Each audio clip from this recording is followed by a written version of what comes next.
returning to the Iron Fang Invasion session this week in the Reliquary of Ascension. This is the second session that we've had in the Reliquary, right? You guys, all the progress that you made last time was the one session, yes? Yeah, we beat a Medusa.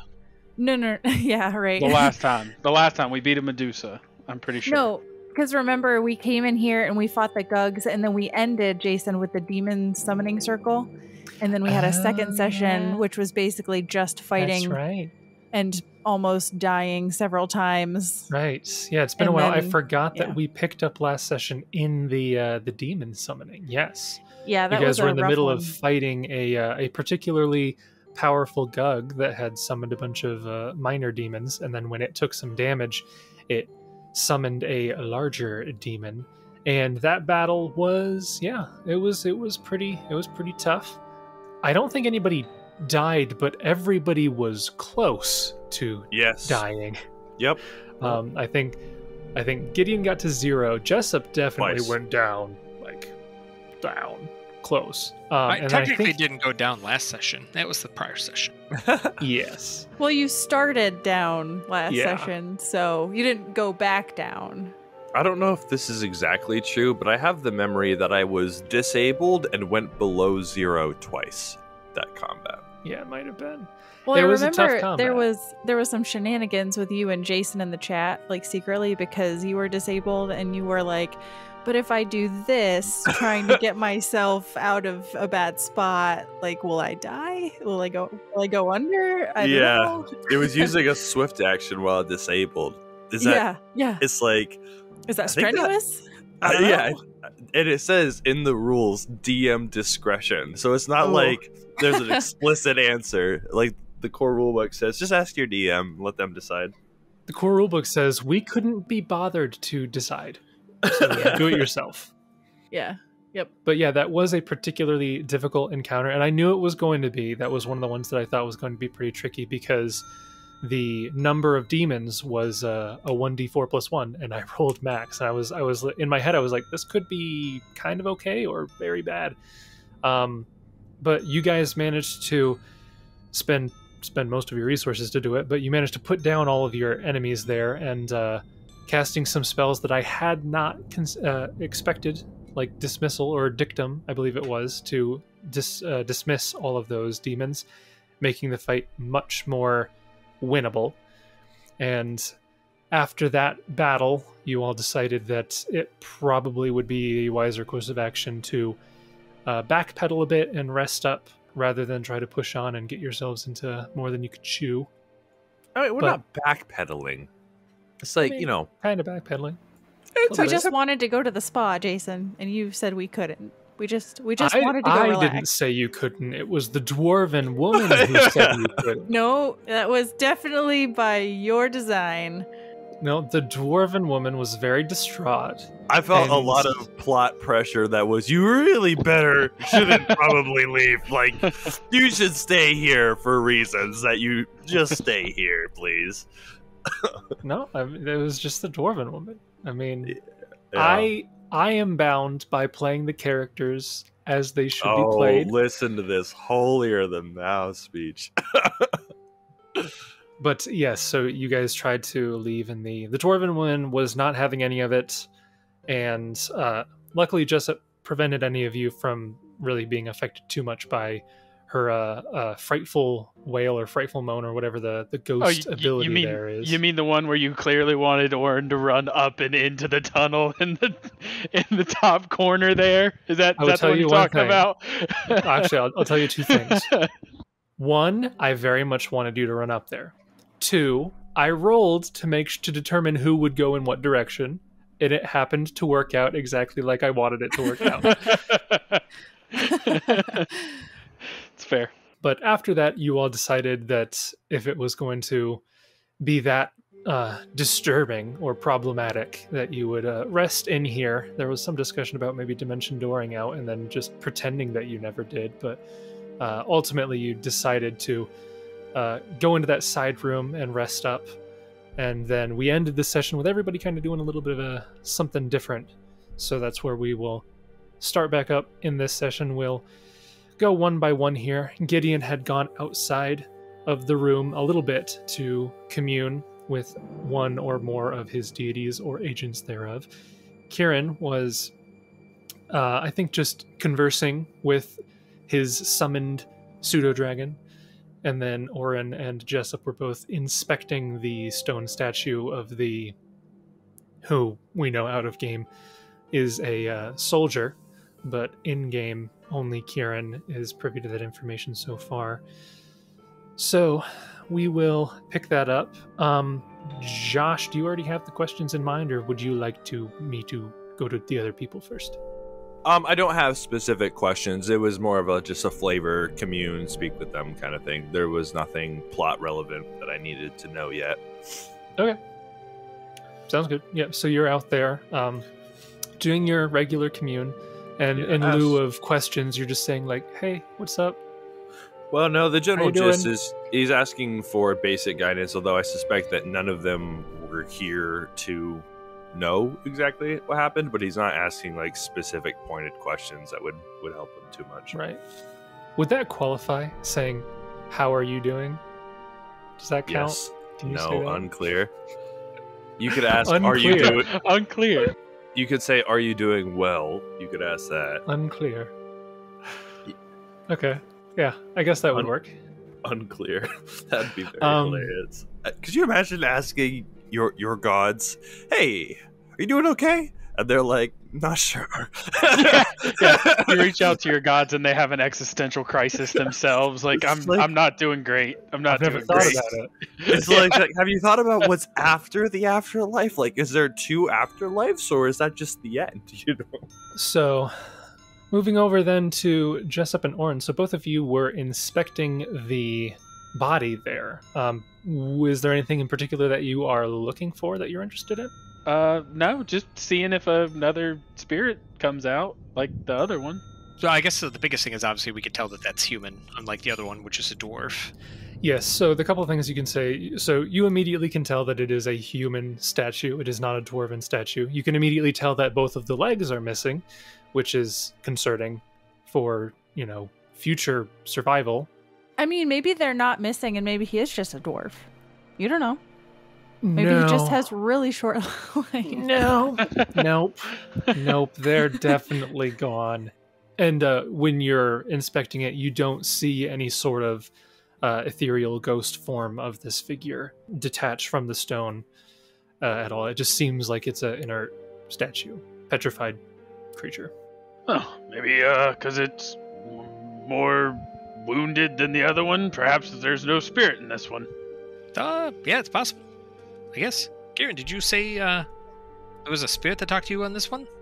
Sarah can't remember if he said that before or not. You did. I did say there was one. I'm almost positive that you said that you spoke with the dude. I'll also add, you were in there for a while, so if you weren't speaking to someone, that's weird. He was taking 20 on his perception around the room. Yeah. Well, and he was actually invisible, so we don't know if necessarily he spent his whole time in this room either. Yeah, that's true. Was Gideon the hall monitor of the reliquary? You were in there for an awful long time. Gideon was outside communing, and he just peeks his head around the corner. He says, I recall. Listen, a trail ration didn't sit right with me, okay? Like, I don't judge your habits. Don't judge mine. Yeah, you're naked berry picking. Yeah, right. So I guess Kieran would respond, yeah, when I was in here before, there was a spirit that came out. I don't know why it wouldn't come out now, but it just seemed like a regular man. Did he say anything? Like, is he from Kragadan too? We didn't honestly get that far. I mean, I know they say humans live Kragadan too, so maybe it's not, I don't know. Maybe they were trying to survey all the reliquaries down here. Yeah, I'm not sure. I don't know if he would have been petrified in this room or if he was brought here by something else. It's hard to say. No, by the looks of him, it doesn't look like he walked in here. That's very true. So, is there nothing overly suspicious with the body, minus the fact that it's missing 2 legs? Yeah, nothing too crazy going on with it. It's nothing that would set off alarm bells, at least for Jessup. Okay, that's good enough what I wanted to hear. So, yep, Jessup will just kind of go back over. No need to... I mean, the most that you could maybe make out is a lack of iconography of a lot of things.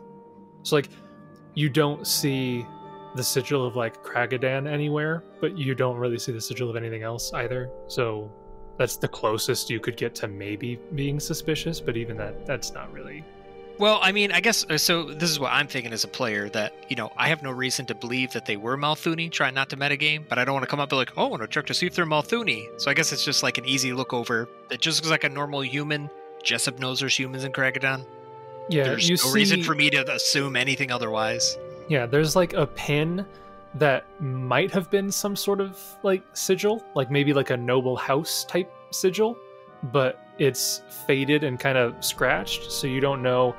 You can't make out whether or not it's one of the noble clans, one of the dwarven clans that you've heard of, one of the hundreds of dwarven clans here. So it doesn't give you much to go off of. Okay. I don't want to play other people's characters either, but surely, is there any divination magic that would make sense for Oran to use, as far as like, I remember on the ranger spell list, I think that shared with the cleric, there was stuff that you could learn about corpses and things like that. I don't know if that would affect a petrified creature. Right. So the closest divination spell that I know of is blood biography, but that's going to be tough to do because it's got no blood. No blood Right. from a stone. I'm sure there are others, but they'd probably require more specialized knowledge. So I think it's probably reasonable if Oran doesn't necessarily Remember or come to mind with any of those. Yeah. That's about what Jessup's going to do. And then after he does his little quick glance over, we'll just kind of sit down and relax the rest of the night, I guess. Okay. Yeah, same with Oran. So you guys all settle in and begin to set up any bedrolls or whatnot you have and get everything going, and any evening meal that you might have. Jessup casts Keep Watch, if I'm not mistaken, on Gideon. I think he did that only on Gideon. Yeah. So Gideon can post up outside of the room a little bit, just keep it at attention. Yep. And the night, well, the night in quotations, you guys haven't been on the surface for weeks, so the time passes uneventfully. You don't really hear any commotion while you're out here. After several hours, the three of you that are in here start to wake up, and I imagine waking up is pretty groggy for those of you who aren't Oran, because, like I said, you haven't been on the surface for so long, your internal clocks are probably all kinds of messed up. But the time passes, and you wake up the next day, we'll say, regained all of your spells and whatnot. I think you had already healed up, so you're good to go there. And you are prepared for continuing on. So, I guess we're good to get daily stuff out of the way here and then continue forward? Yeah, I suppose we should continue on. I don't want to offend the dwarf spirit at the entrance again. Right, I guess she's not going to let us go by until we figure out the Medusa situation, I guess? Is that what she wanted us to do? She wanted us to kill the Medusa? She had specifically said to clear out all of the gugs. The gugs, okay. I think all that the dwarven woman had mentioned were a pair of blue eyes and then everything going black, I think. Yeah, I think we inferred Medusa and then Jessup just rolled off of like basic information. She had mentioned like snakes or something, like snake sounds or something. Right. Yeah, I couldn't remember how much detail she had given versus the other guy. Because I think the other guy gave like a lot more specific stuff that Kieran knew about. And probably that drove Kieran to like suggest certain information based on that. Like, I think the guy here mentioned specifically about a Medusa. So when the conversation came up, Kieran probably jumped to that. And Kieran would have shared that information. So I had forgotten, and I don't know if that came out in roleplay before, but he would have shared that much information, that when this spirit manifested, that he did share that he was petrified because he had seen something that we are inferring to be a Medusa. Yeah, that might have come up in roleplay. I can't remember the details of what you all talked about, but I think it probably did. The only thing I will say is that Gideon, because I just noticed that you kind of have a line of sight on this, occasionally throughout the night, you'd notice that the dwarven woman, the ethereal ghost figure, would kind of pop out of the stone, kind of like look in your direction for a bit, and like go back in. She does the whole like, my eyes to your eyes, like watching you. Yeah, like an hour later, comes poke her head back out. Like an alarm, like a grandfather clock. Every hour and a half hour, she sings a little song. No, it's infrequent. It seems like whenever the ghost thinks to check, just are they still here? Okay. Whenever she's not doing whatever ghosts do. Yeah, when she's not busy. If he makes a gesture to her, does she like acknowledge him in any way, like a little wave or pointing? Not really.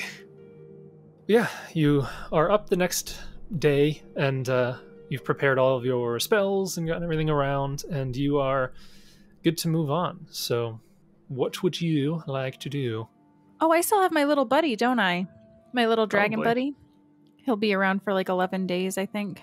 Your arrogant, awful dragon buddy. I like him. I think he's cute.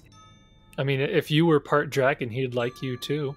Yeah. Yeah. It's not Kieran's fault that he's just better than everybody else. At least Jessup's on it. Speak it. Yeah, Jessup at least has potential. Yeah, that's true.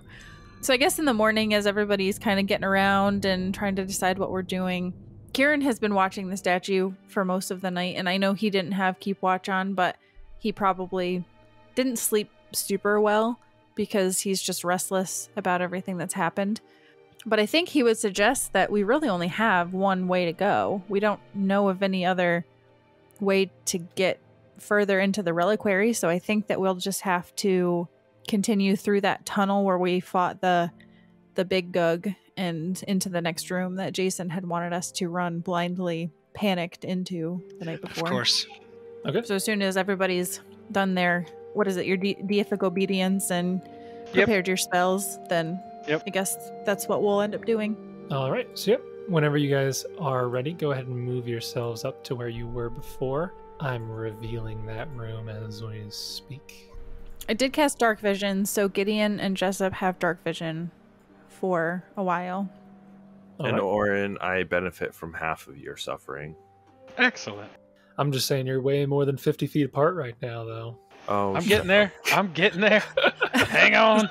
He got little legs, although you do have the boots that make you go faster, so... I really feel like Gideon ties 50 foot of rope exactly around Oran, so they know that they're never that far apart.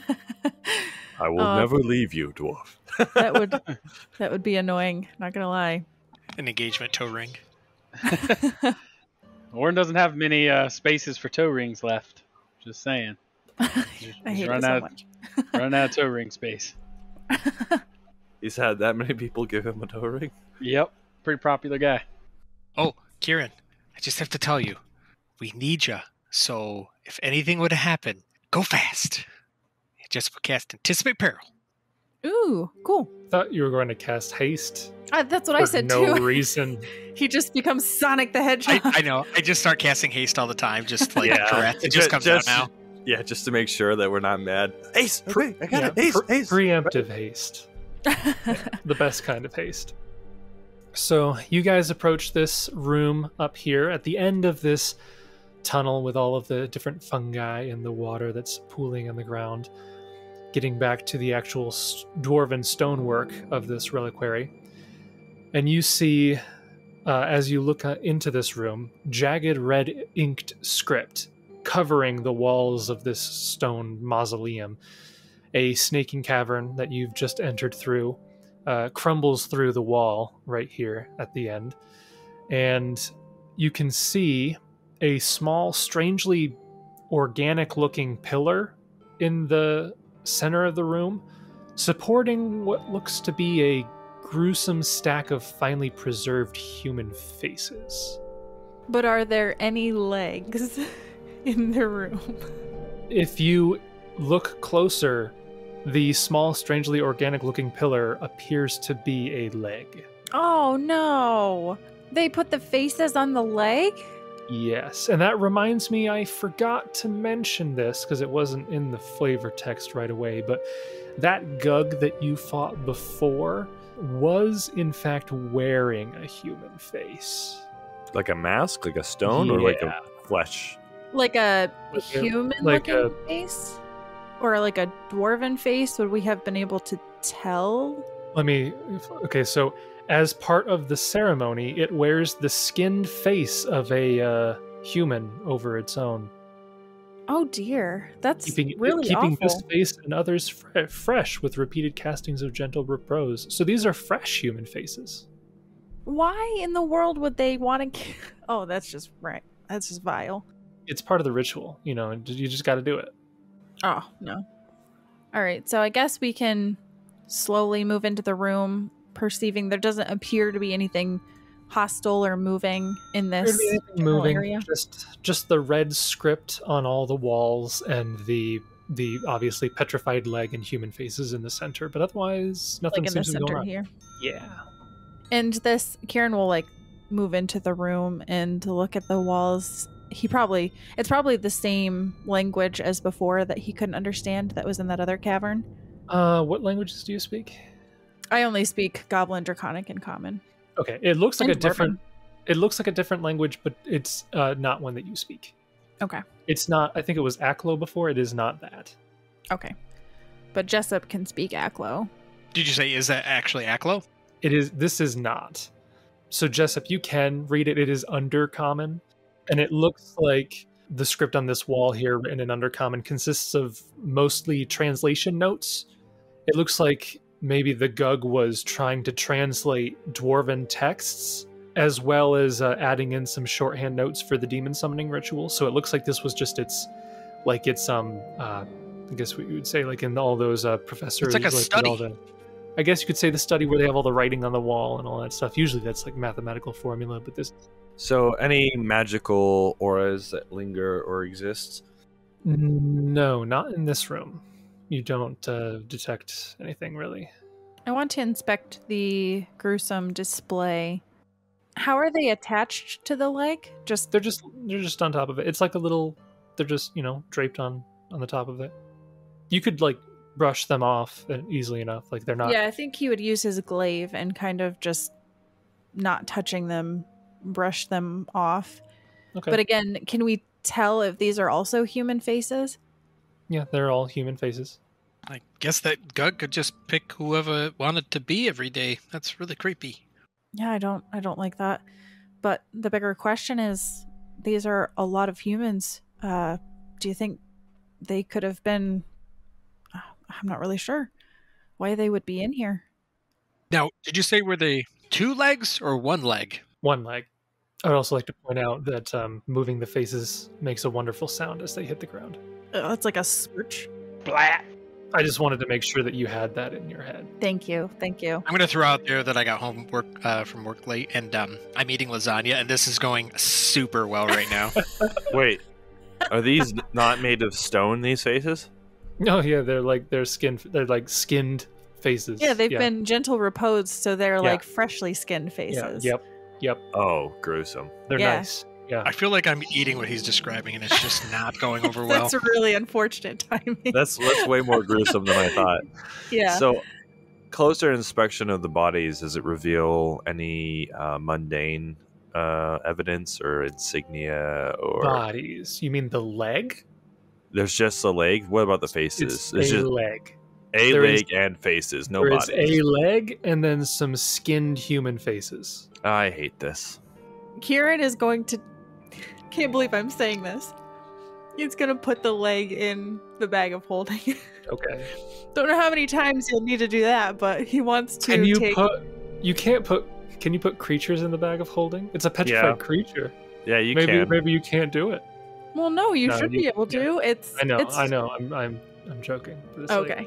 Because you're putting a creature in there, technically, sort of, part of it. Yeah. Well, it doesn't breathe or anything, so it should be fine. It's basically just a rock at this point. I forget. That's rude. Did Kieran tell us that he was looking for legs for the dude? Mm-hmm. Yeah. If he didn't, it would probably be pretty simple for your character to put together, having seen the legless statue. You saw Legolas? Yeah, because Legolas pops out. Yeah, because he had made his intention known to like bring him back. Mm-hmm. Remember, we had like a little argument about it. Oh yeah, because we were like, the dwarf lady doesn't want to come back. Yeah, he definitely looks done. I remember. I think that's what I was gonna have him commune about. Oh well. It wouldn't be a session of Iron Fang if there wasn't a little argument, at least. Tiny argument. Tiny story. Tiny one. Just a small one. Based on what I've read, we're doing just fine. Kieran will take the leg and he'll turn to the others and say, should we do anything about these faces? I'm afraid that they're going to get pretty vile if we just leave them here, but maybe that's something we'll have to work out once we clear this place out. I'm not touching him. I mean, I think, unfortunately, what's done is done here. Well, Oran, you like burning things. Maybe you can set them on fire. I mean, those faces, it's not going to smell any worse than those gugs that we've killed that are just sitting over there. That's true. We'll have to take care of them as well. Or maybe that'll be the job of the dwarves once we clear it out. Is there a nearby crate or barrel or anything, Chase? Nope. This is a pretty bare room. Great. Well, Gideon will just start grabbing all the visages and draping them over his arm as he piles them up in a corner over there. Gideon, Wonderful. No. Gideon, oh dear. Gideon, I don't think that's necessary. And that's what he does. They're just in the corner. There doesn't seem to be anything else in here, really. Do they smell? Or you said they were reposed? Or yeah, they're generally reposed, so they smell like normal human faces. Please keep talking in detail. It's helping. Candles by Pathfinder. Can you please do your best to describe that scent for me? I don't think it's really necessary. I think we all know what that is. If you say it smells like garlic bread, then that's just going to seal the deal with my I don't know. I don't think I've ever smelled a person's face. I feel like it would be a waste of time to describe something so obvious. That's theater of the mind. Oh, it smells like person face. Yeah, that classic family scent everyone knows. Okay, we press on. Yeah, there does appear to be a continuation of this chamber to the left. And Gideon walks out, and it continues on for a ways. You see that it appears there seems to be another hallway somewhere upwards, maybe 30-40 feet, and then to the right. And then it continues even further beyond that. I think that's probably the range of your dark vision. Yeah. So this definitely connects with the previous collapse portion, I'm assuming. But is there any... I mean, hard to say. You can't see through it, obviously, but it just looks like it is a big collapse there. Right. Like, you could probably clear it, but it would take probably many hours of work to get rid of all the rubble, and you don't know how extensive it is. Right, and how deep it goes in. I could just turn into a dragon and burrow through it, but I don't want to waste that right now. Very cool, Kieran, but I think we're going to press on. Very cool, bro.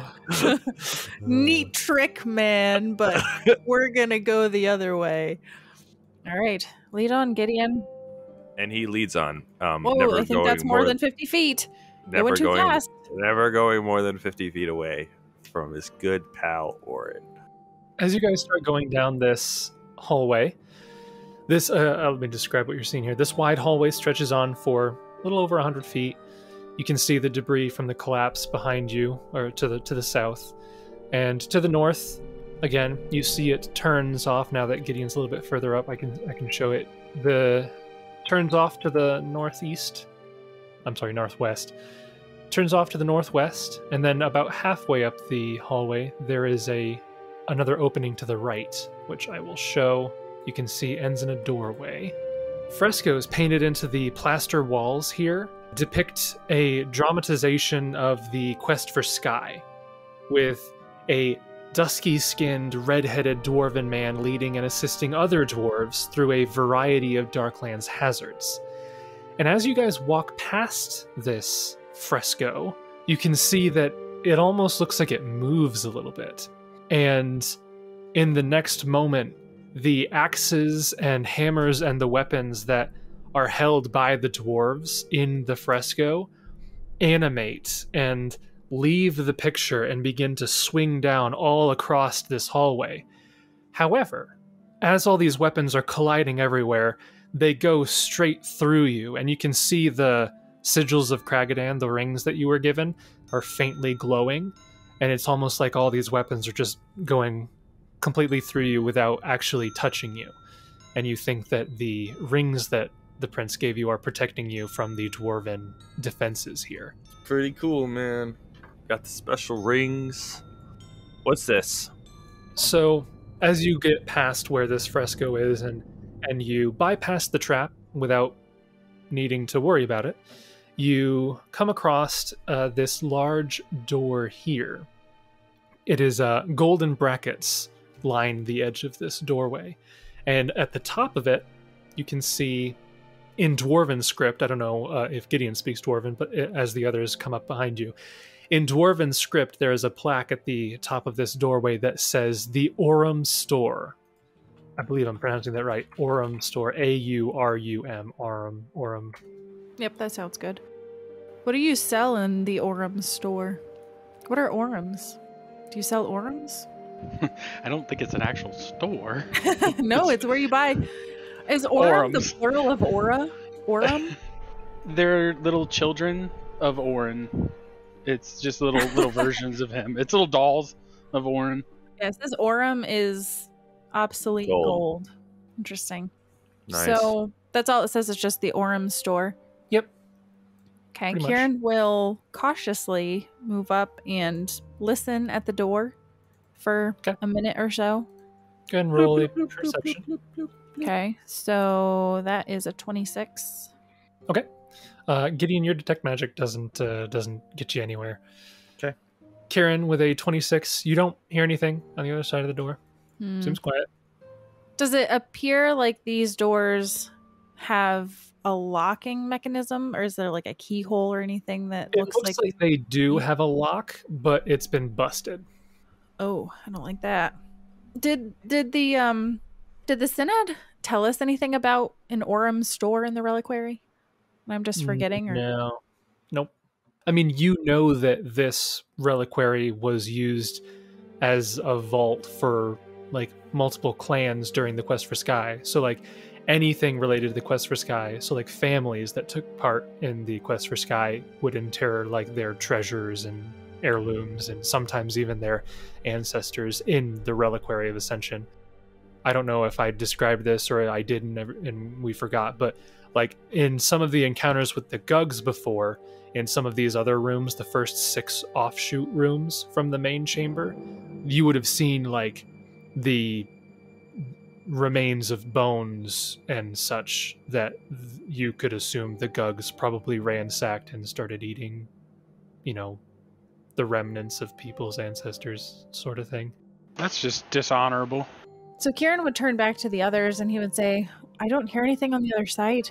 Do you think we should try to go in and see what's in here, or should we continue down the hallway, see if we come upon other doors down there? How do you want to handle this? They did tell us to clean out all the Gugs, so I guess how do we know there's nothing in there? I figured we'd come back eventually, but I didn't know if we wanted to make sure that there wasn't anything down the hallway so that we don't draw attention if these doors make a lot of noise. But I'm fine with trying to go through. It looks like the lock's been busted. We might be able to get in. We can, Gideon will suggest some of us can go ahead and just look down the hall and see how far it goes before going down that door. Split the party. Well, Gideon, if you and Orton want to check that out since you're bound at the hip. Or I can do it, actually. You guys, I forget, you're not the best, but I guess neither am I. Not the most stealthy.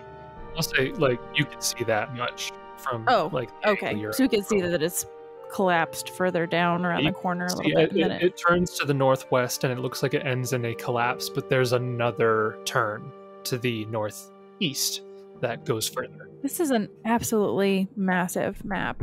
Yeah, it's pretty big. All right, well, my vote is let's try to go through these doors and see what's in here. It doesn't look like there's anything in the immediate hallway down there, so we might be able to get through without drawing attention. My vote's for exploration. Oh, for the worst that's going to happen. No, through the door. Exploring through the door. Oh, right. Okay, yeah. That's probably my vote. Okay. You open the door? All right, so Kieran will try to open the door, I guess. You begin to push on the door, and it does open. It takes a little bit of strength because these are pretty heavy, but you open it. And as you look inside, the golden brackets from the door extend, and they line the walls of this chamber. There is light that's flickering from flames on several of the sconces on the side of the walls, and there is a ceiling-mounted brazier that is also illuminating this room quite brightly. Alongside the brackets of gold are silver alcoves, each resembling storage areas roughly 2 feet wide. Blocky dwarven script lines the tops of each alcove, and it looks like there are 8 of these alcoves, and it looks like 7 of them are sealed, but one of them has been unsealed and broken open, but you can't really see into it from where you're standing. All right, Kieran will trying to determine, because I never buff before I go into places, and then I'm caught off guard, but I guess I'll just risk it.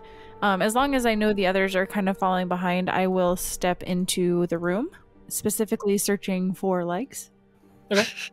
Yep, you don't immediately see any legs, but you'd have to get well, let me ping it here. You'd have to get closer to this side of the room to see the only opened alcove. Okay. Because the other ones are sealed. With my blind sense, I don't sense anything moving in this 30-foot radius, right? Okay. Then Kieran will move further in. Okay. And with the intention of inspecting that open alcove. Okay. Yep. Kieran moves into the room. Do the rest of you follow, or are you waiting for Kieran to give the okay? I'm just going to wait right on the outside of the door. Yeah, I follow in.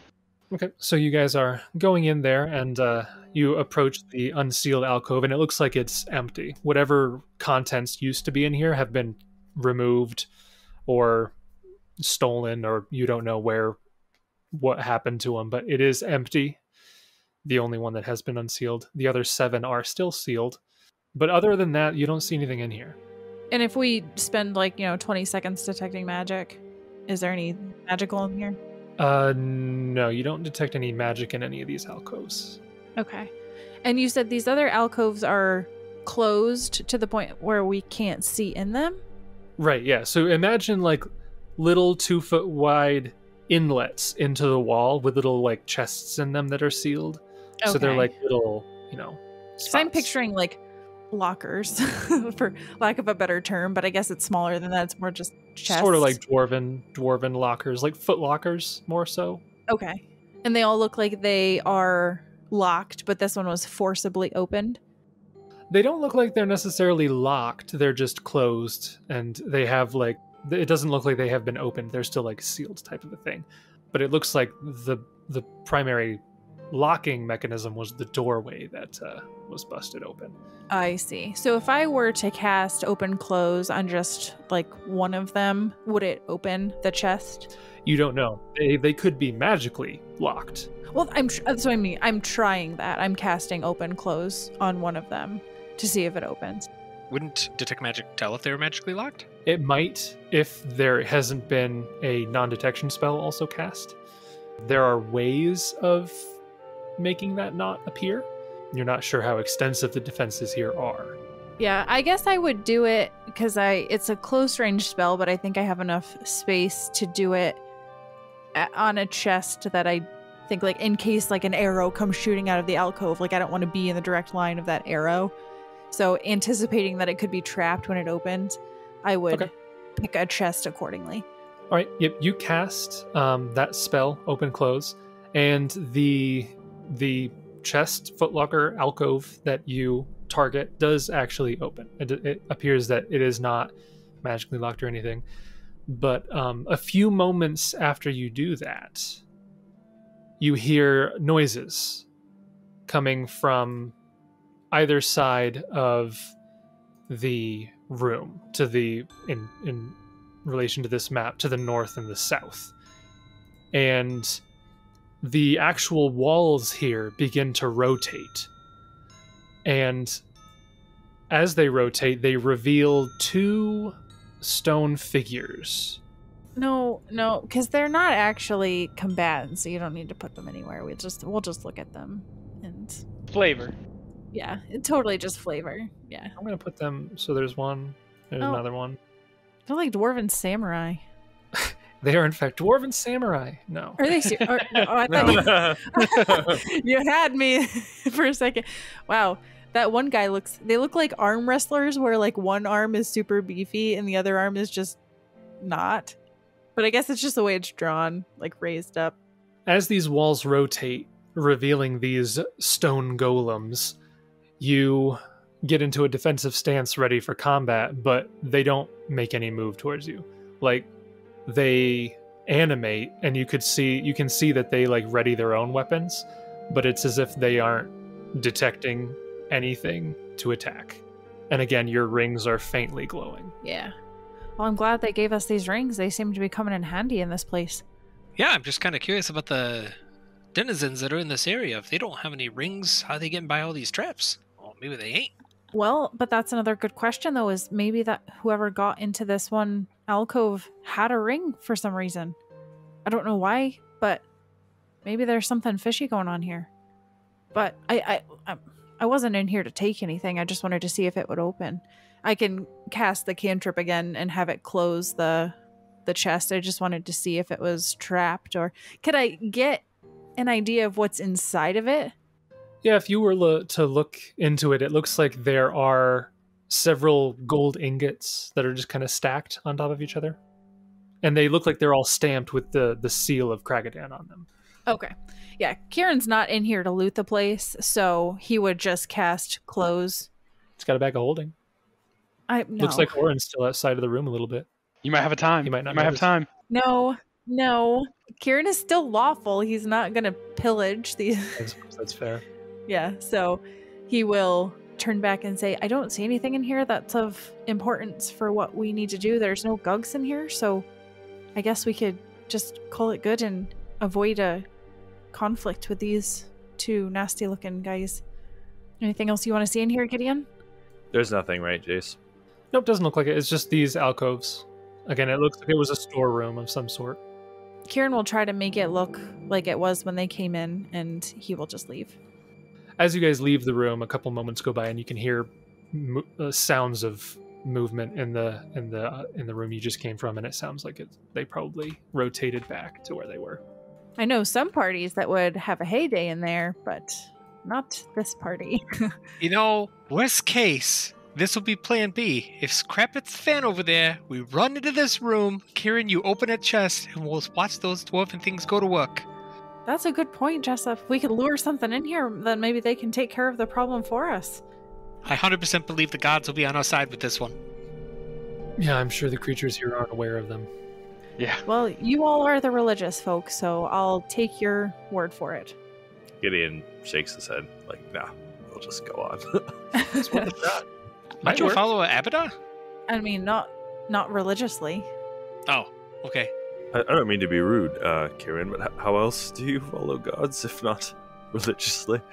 Well, I just meant that I don't do it. I don't do it quite to the level that you all follow your gods. I agree with some of his tenets, but if I break another, I don't necessarily feel any guilt over it. Hey, I mean, not trying to be sacrilegious over here, but it's not like I'm a devotee of Desna or anything like that. Just kind of pick and choose, follow on some footsteps mildly. Yeah, that's fair. Gideon will whisper under breath to Oran, so they lack conviction, and chuckle to himself as he keeps walking. So yeah, you guys continue forward. The funny part is that Gideon is very picky and choosy with the tenets that he follows. What are you talking about? You have like 18 deities you follow. Yeah, right. You can just pick the best ones of each deity that you want, and you basically just custom built your own deity. Yeah. 3. Well, that's not how gods work. It's how pantheons work. Oh, it's going to be a Shaylin kind of day. All right. So yeah, you guys walk up closer, and you get to that bend that it curves to the northeast there. And as you get closer to that area, you can hear in the distance some sound. And pretty much as soon as you hear it, they hear you. And you hear two creatures yell out in terrifying shrieks. More angry gugs. Super angry ones. Yeah. These are Gug berserkers. They sound like Gugs, but their tokens look different. Yeah, I was going to comment on that. They do look more primal. I would say, Gideon, you can see the one a little bit out of the corner. It looks like there is a black mist, like an aura almost, just like faintly emanating from this creature. Like a miasma. Yeah, almost like a miasma of this blackness coming from the creature. But as they growl and shriek, I need everybody to roll initiative. Don't forget, Kieran, your anticipate peril. Yeah, I was going to set that off. I will say I didn't bother asking you guys to roll for stealth because they have a plus 27 perception, and I figured... I could have made it. I figured they probably so close. notice. Like, okay, so here's my problem, though. I don't see any eyes or ears on them, so how are they perceiving? I don't know, they got dark vision. Well, you just... Let me show this again. There's eyes. See the... Oh, that's horrifying. See the eye right there? They're, like, below the mouth head. Yeah, I mean, it's awful, but yeah, there's an eye there. That's not a decorative belt buckle. That's their face. Yeah, it's awful. Wow, our initiatives are terrible. Yeah, I love it. Okay, so Kieran, let me roll initiative on these guys here. Okay, Kieran, what's your modifier? Plus 13. Gosh, that beats that guy. Yeah, because I had a plus 5 from anticipate peril, but that's gone now. And Jessup got 11, Oran got a 13, and Gideon got in the double digits. 12. Woo-hoo! Got a net 1. Guess that's what I get for talking trash about my deity, so... Yeah, Destin is like, shut up, Jessup. All right, that brings us to the top of round 1. Kieran, you are first. All right, so I am going to cast Mirror Image because well, we don't know from before. They didn't seem to have any sort of blind sense or anything that we identified. I'll just cast it. You know Gugs have, what is it? Blind Fight. Oh, okay. But not blind sight. Or sense, whatever. Not that you know of, at least. Okay, so I think now I get plus 4 images because I'm caster level 12. So this will be a 1d4 plus 4, so 6 images. Oh, you're actually caster level 12 now? Mm-hmm. You're not delayed by 2 levels? Nope, you're right, I am. So 5. Okay. Why I thought that I had 12. Just wishful I was going to say, thinking. I thought you were more than 1 level behind, but... Yeah. All right, so then I am going to move 15 feet up to be in line of the doorway, but not like right in the entrance. So that is blocked. That is rubble that you're it's not difficult terrain, it's just blocked. If most of the square is clear, you can be on there, but if most of the square is covered, then it's like a wall of rubble. Yeah, you could be there if you want. Okay. That's fine. I'll stay there then. I think that may have been a 5-foot step. So it might have been. Okay. That'll be my turn. Move action, draw your glaive. Yeah, I will move action, draw my glaive. All right. That brings us to Red, who rolled the same initiative but has only a +1. Oh, he rolled a 20. Wow. He is going to, again, yell out, shriek, and growl as a pre-action. And then he's going to move here, and I think that's within 20 feet, right? Yeah. Well, it's kind of a corner. Well, he'll just move here for now, then. And that'll just be his turn. That brings us to Oran. I'm going to cast a spell. Cool. Divine Power. All right. Okay, so you cast a Divine Power on yourself as a standard action. Would you like to move, or are you planning on kind of holding your ground there first? No, I'll just hold my ground here for a second. After Oran, it's Gideon. He is going to go ahead and cast Good Hope. All right. He's also going to do an invocation of destruction.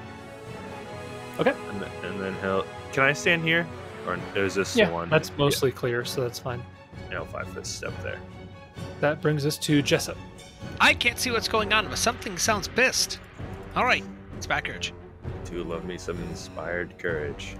He's gonna do some other best spells, but so he doesn't know how to stay in their lane over there with the Good Hope.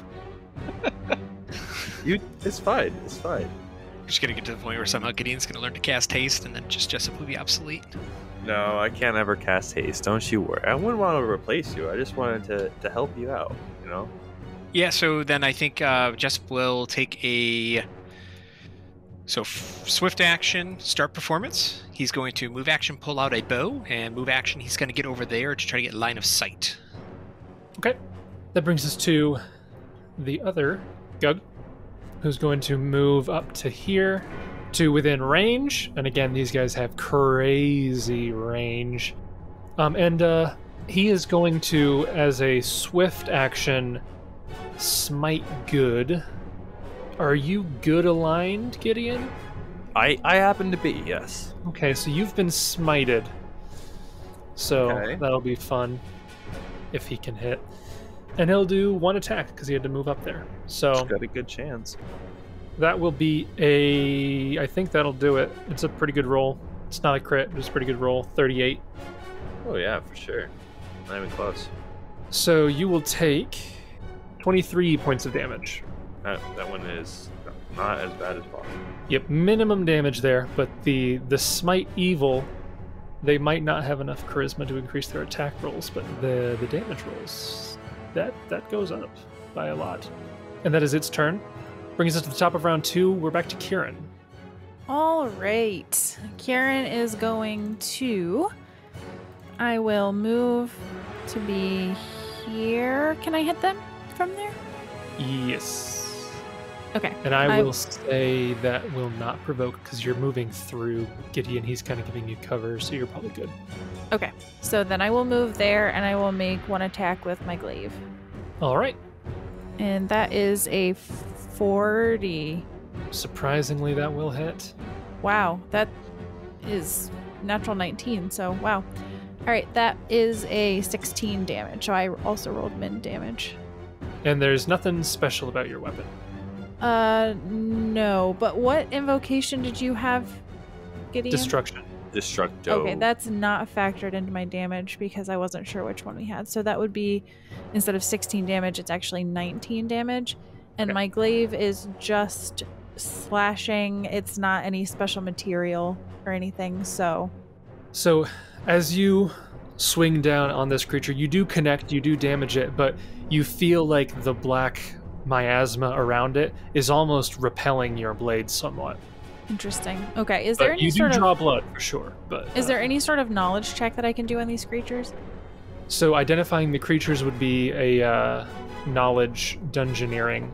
I would allow a knowledge planes for other aspects.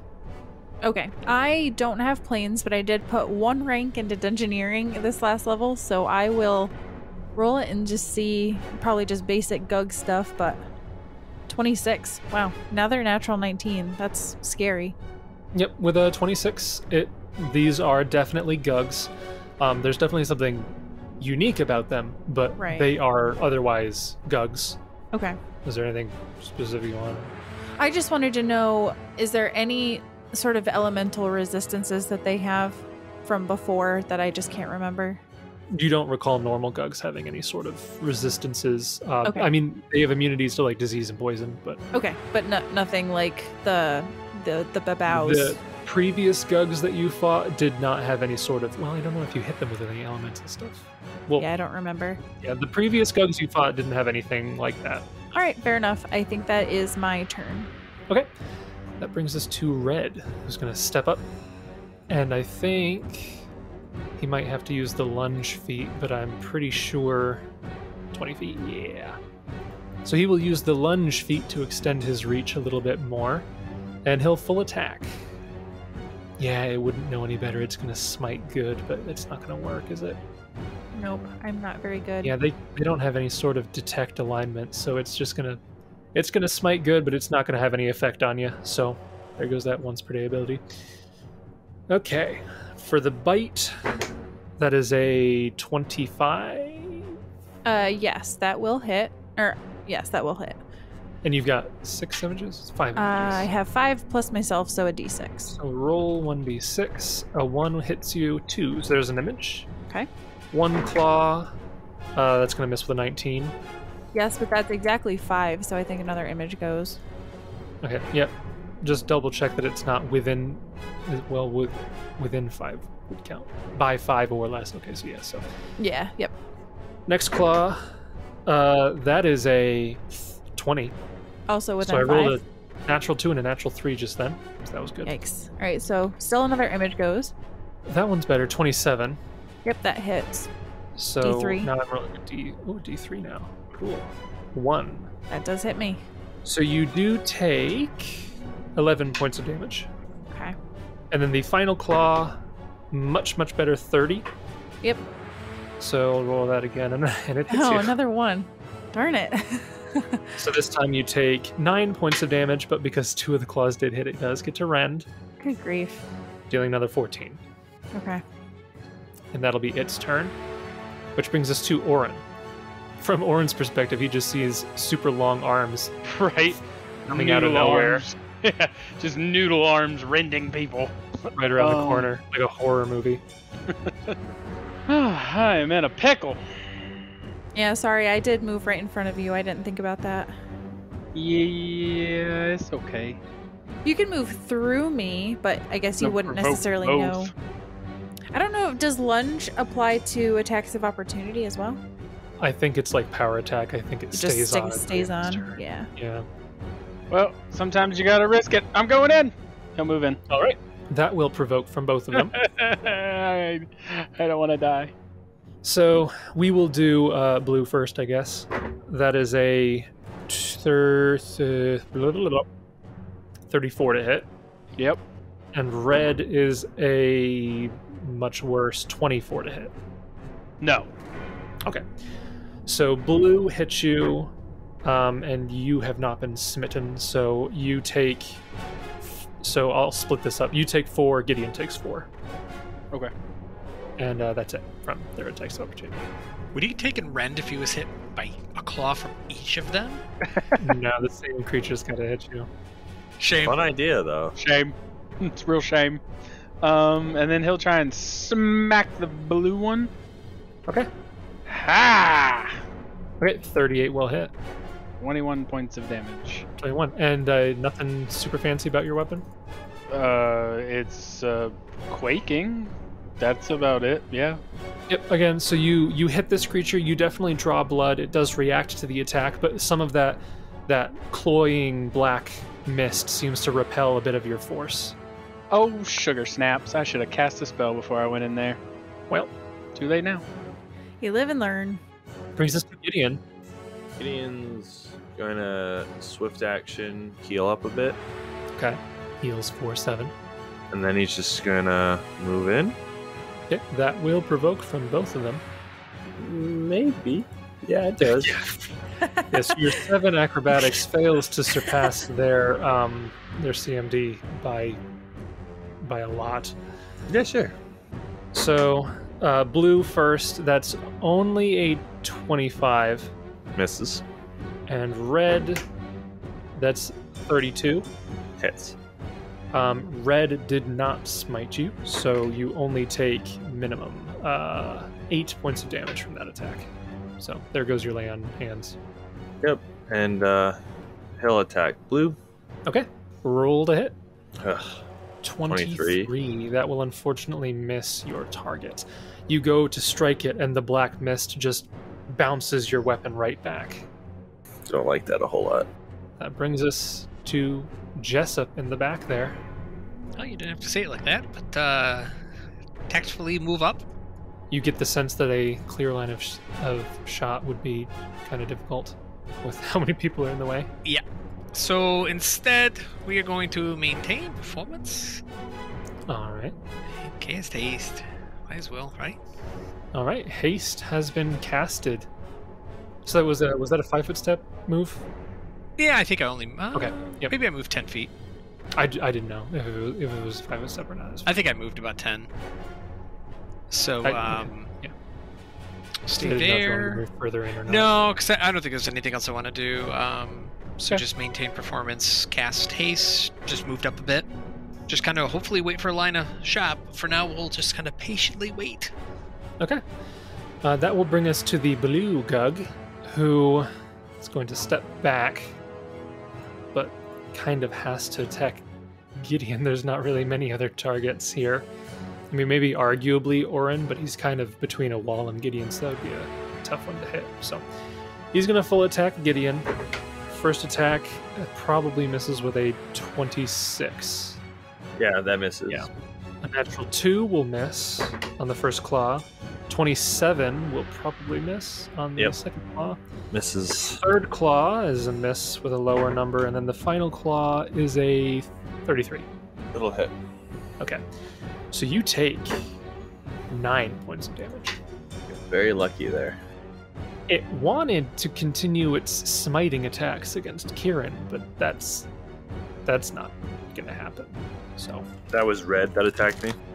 That was blue. Blue just did a full attack on you. It is now the top of round 3. Red will be going next, but Kieran is going right now. Wasn't blue smiting me?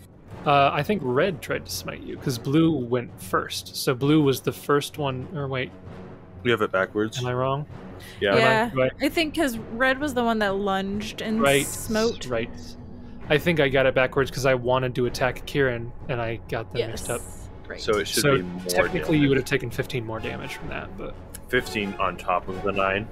Yeah, because it's 1 per hit dice. So. Yeah, you're fine. I just want to. Yeah. So it's Kieran's turn now. Yep. Good thing the thing only hit once though.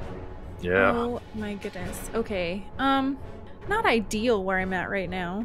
Not really ideal. I'm trying to think. What's your little dragon friend doing? Just hanging around you? Yeah, he's just sitting on my shoulder. Oh, I haven't forgotten about him. He can do stuff, but it's too early. I'm not gonna make him do anything yet. He will die instantly. Yeah. I am going to... I guess I'll just move... If I were to move up next to Gideon here, would I have any penalties to attack red? No. It's kind of weird positioning, but I guess I could maneuver it there. I mean, yeah, that's fine. Okay. I don't see why not. And he doesn't have his noodle arms anymore, so I don't provoke. I mean, I don't think you would provoke anyways because, like, you're only moving into that square, right? It's like it wasn't that like yeah. 5 foot. Yeah. Okay. And Gideon's kind of shielding that side, so it's kind of like cover. But my hero. I think lunge is still active, so its AC is a little bit lower. Yeah, I just didn't know because lunge makes his reach like 15 feet, doesn't it? So no, his reach is normally 15 feet. Oh, interesting. Lunge makes it 20. That's a lot. So I will just attack once with my glaive again, and that'll be a natural 20 with a 37 to confirm. That will hit, and that will confirm. So potentially 66 points of damage, and then 4 from Discordant Voice. I'm just looking to see. I want to make sure. I think all my buffs are in there correctly. I don't want to add anything I shouldn't be, but I think I've got everything in there. Because 70... the destruction and everything would also be tripled? I think so. Okay, then it should be... It's not precision damage, so... Yes, then it would be a total of 70 slashing damage. 70 minus other numbers. So yes, a very, very big hit. You are able to push past the mist and deal a very grievous wound to the creature, but it does remain standing. Okay, that's the end of my turn. It is its turn. And it did smite you, but again, didn't do anything, so it'll full attack you. Doesn't need to lunge anymore. So first attack is the bite. That's a 19, which misses. I was 19 within 5, did you say? Not with haste. So now my AC is 25. So it has to roll a 3 or higher in order to do anything. Yep. Thank you, Jessup. That's a 34, so that will hit. Yeah, pretty much any other number. A 1 again. A 1. Stop it. I roll great on the D3s. It probably could have power attacked, but it didn't. So minimum 8 points of damage. I really should have power attacked at least. So that was 1 miss, 1 hit. So we have 3 more claws. I rolled a 3, so it gets rid of an image, but it misses. That's 10 higher than a 3, so that's a 30. Okay. So it's a D2 now. Mm-hmm. Okay, D2. Well. So my images are gone. Yep, and then the final attack is another 30. So that will hit and deal, gosh, another 8 points of damage. I've rolled minimum damage on most of their attacks. I mean, I'm not complaining. You will not hear me complain about that. So, but it did, it did rend, didn't it? Because didn't it hit with 2 claws? That is true. I guess they don't have to be consecutive claws. It just has to be 2 out of the 4. Yeah, it just has to be 2 claws. Yeah. So yeah, that will be maximum rend damage. 16. Okay. That makes me feel a little bit better. That brings us to Oran. Did we learn their alignment? I think I normally give alignments when you identify creatures, and you know that Gugs are chaotic evil, so. Oh, okay, good. Chaotic evil, large aberrations. So Oran is going to use the Staff of Order ability to give his weapon the axiomatic special weapon quality for half my cleric rounds. So, what, 7? 6? 6 rounds. 6 rounds? Yeah. And an additional time. So you can use this twice per day, and then it'll do 6 rounds each time. Yep. Then I'll 5-foot step there. Okay. That will bring us to Gideon. If I 5-foot step to this square, am I... Yes, covered? Oh, covered? Let me see. Yeah. From the corner, from this corner. I'd say you might have partial cover, but he still has a pretty decent angle there, I'd say. Yeah, I just wasn't sure, because before it was, but I think I'll just go there and call it a day. We will cast, like if I cast, I don't know if it provokes, so I'm just going to go for it. You're just going to go for it, or you're going to cast defensively? It's 15 plus double the spell level? Yes. Let's do swift action, heal up first. Okay. And then we'll cast offensively and hope to roll high enough. Okay. It's a level 4, so I need to hit a 23. A 37 will succeed. And we will do Shared Wrath on blue. On blue. Okay. It doesn't stack with Good Hope, but it is 1 higher, I believe. I forgot Good Hope also adds to attack. Yeah, they're both morale. That's fine. I already said what I said. Did Jessup use Good Hope? No. Would you mind if I swapped that out for prayer? Okay. It does the same thing. It's just a lower level spell. Okay. So you cast prayer. So everyone benefits from a +1 luck bonus on attack rolls, weapon damage rolls, and they get a -1 penalty. So I guess it's technically a little bit better even. That brings us to Jessup. Jessup. Still don't have a very good angle. Alright, so maintain performance, and nobody's moved for any shots. That's okay. That's all right. We'll figure out something else over here. Jessup is going to cast... Why not? Jessup is going to cast a spell on Kieran. Kieran, Grand Destiny. Do you think I can remember it this time? Grand Destiny on Kieran. And then 5-foot step. I'm assuming, Jason, it appears that this is 60% rubble, so I cannot stand there.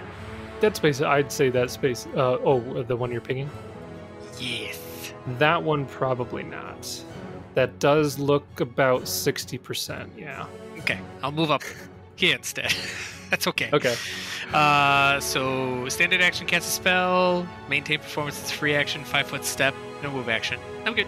Okay. That brings us to Blue. Blue, let me get this right. Blue is the one that smited Gideon. Yes. Unfortunately, it's kind of got a bad angle now, so it'll switch over to Oran, and he will full attack. So against Oran, this will be 5 attacks. So the bite, that is a 27, which I think misses Oran. It misses now. We have haste, right? Yes. Yes, it misses now. Okay. And first claw is a 20, which will miss. A 27, which will miss. A 31, which will hit. Yep.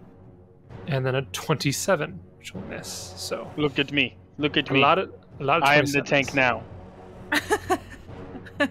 So you and Gideon will both take 5 damage from the 1 attack that hit you. So with the 27s, would the 3 27s have hit you without haste? Correct. That's unfortunate. That is unfortunate. For you. And it'll 5 step back here a little bit. That brings us to the top of round 4 and Kieran. Okay, so let me just make sure I understand this correctly. With Grand Destiny, it's a competence bonus, but Inspired Courage is also competence, so it wouldn't make any sense for me to use Grand Destiny on attack rolls, because I'm already getting a +4 on attack Probably, rolls. yeah. For right now, correct. But on caster level checks and saving throws, you're good. And skill checks, because Inspired Competence is the skill check one, so. That's true, yeah. Yep, I just wanted to make sure I wasn't going to do it on attack rolls, so. That would be hilarious. I am, for this round, going to full attack this thing, but I do remember Grand Destiny, Jessup, so don't you worry, because that will come in handy. All right. So first, I have a 39 on my first attack and a 24 on my second attack, and then my hasted attack is a 32. Just to make sure, on that 24, you've got prayer in there? I do. I did put prayer in there. Okay. Are you also doing claws and stuff? No, I'm just doing glaive. Yeah, the 39 will hit, the 32 will hit, and the 24 will exactly hit. Wow, okay.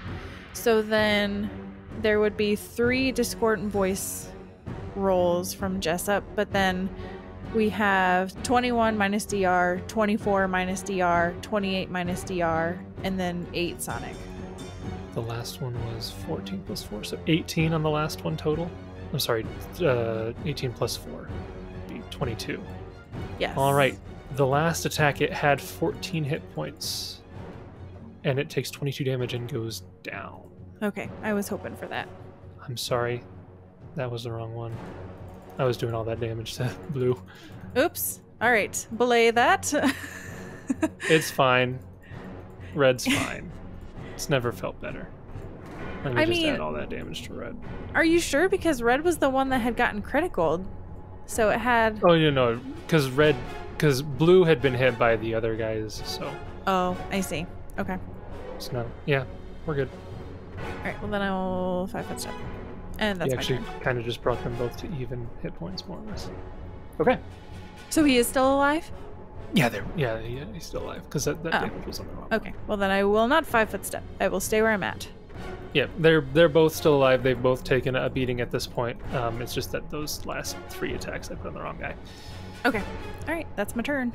All right, and that brings us to Red, who will full attack you. Man, I was really banking on putting him down. I'm just gonna roll 5 d20s in the chat. Oh. No. Oh no. So these are all plus 17. So the 2 and the 2 and the 3 miss. The 20 6 the 6. Yeah, the 6 misses. would be a 23 because of the 23. Yeah, no, misses. that my AC is 25. But of course, the natural 20 will hit, and then if you wanted to use the 18, I guess it's going to confirm either way. So 1 critical and 1 hit. Of course, with 2 claws, so also rend. Yes. So a critical, a regular, and rend. That's going to be fun. I forgot to power attack again. I need to say that next time.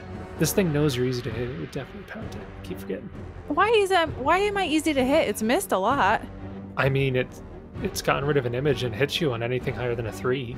Well, can it quantify what a 3 is? Yeah, it knows what a 3 is. It's seen 3 before. I disagree. Do you think a creature with an intelligence of 11 wouldn't know what a 3 is? Yes. I'm saying, can they quantify their attacks as it being a 3? Yeah, that's what an 11 intelligence gets you. So the critical will be 10 plus 13, 23 damage total. And then the normal hit will be 9. And then the rend will be 15. My goodness, I go down so fast. I have so much HP, but it goes down so fast. Rend is a lot. And 5 attacks is a lot. They hit a lot. Yeah. Yeah. That brings us to Oran. He'll 5-foot step there and full attack the blue guy. Okay. Roll your attacks. 32 will hit, 24 will exactly hit, and 44 will hit. Okay. And you said he is chaotic? Yes. So an additional 2d6 for each one of those? Yeah, so axiomatic, it deals an extra 2d6 damage to chaotic creatures. That is true. It bypasses lawful DR, so that doesn't do anything. But the extra 2d6 will, so you can roll another 6d6. Yep, 14. Okay. He is barely still up. Ah, nets. But you can feel that as you are hitting this creature, your lawful alignment, like you're doing more damage because he's chaotic, but the mist is still repelling you. Probably needs good aligned. But you deal a significant amount of damage. The creature does appear to be heavily wounded, but it is still standing. And that will bring us to Gideon. Can Gideon tell that the creature is heavily wounded? He saw Oran hit him 3 times. Yeah, you can see Oran beating on this thing, and it's staggered, and it's taken a lot of hits. It's not looking great. You don't know how close that is, but it's not looking great. Taste my squeaky hammer. Bone shaker. Ooh, nice. All right. On blue. I need you to roll me a spell resistance. Sure. Is that just a caster level check, right? Yes, it is D20 plus your caster level. Oh. A 33 will beat its 16 spell resistance. Oh, really? You can't see it, but I'm twirling my mustache. So how much damage is that? I mean, it gets a save too. It does. Fortitude save, 24. So it'll pass, so it takes half of that, so long as it's not adding... It is adding 7 from other things, I believe. So it takes 15. So, yeah, so 96. So, so 15 damage, you said? Yeah. And this was blue? Yeah. Yeah, so blue goes down. Nice. Yay! Go team. Just a little poke. Poke. And do you want to move, or are you good? I had 5-foot step. Okay. That brings us to Jessup then. And Jessup, you're actually at a spot. Yeah, take some shots. You could actually, yeah, you could do it from there too. You don't even have to move.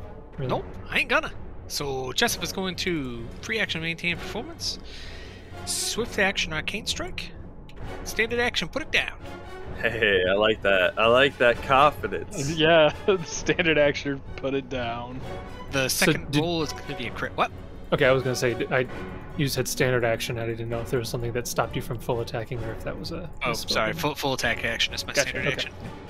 Okay. 31 will hit, 36 will hit, and 40 will hit. Nice. Look at this guy. Woo! Look at this and guy. And the D6 damage? Oh my... He's unstoppable. He's actually too good. Not quite enough damage to put it down. Biscuits. Did you have prayer in there? Destruction.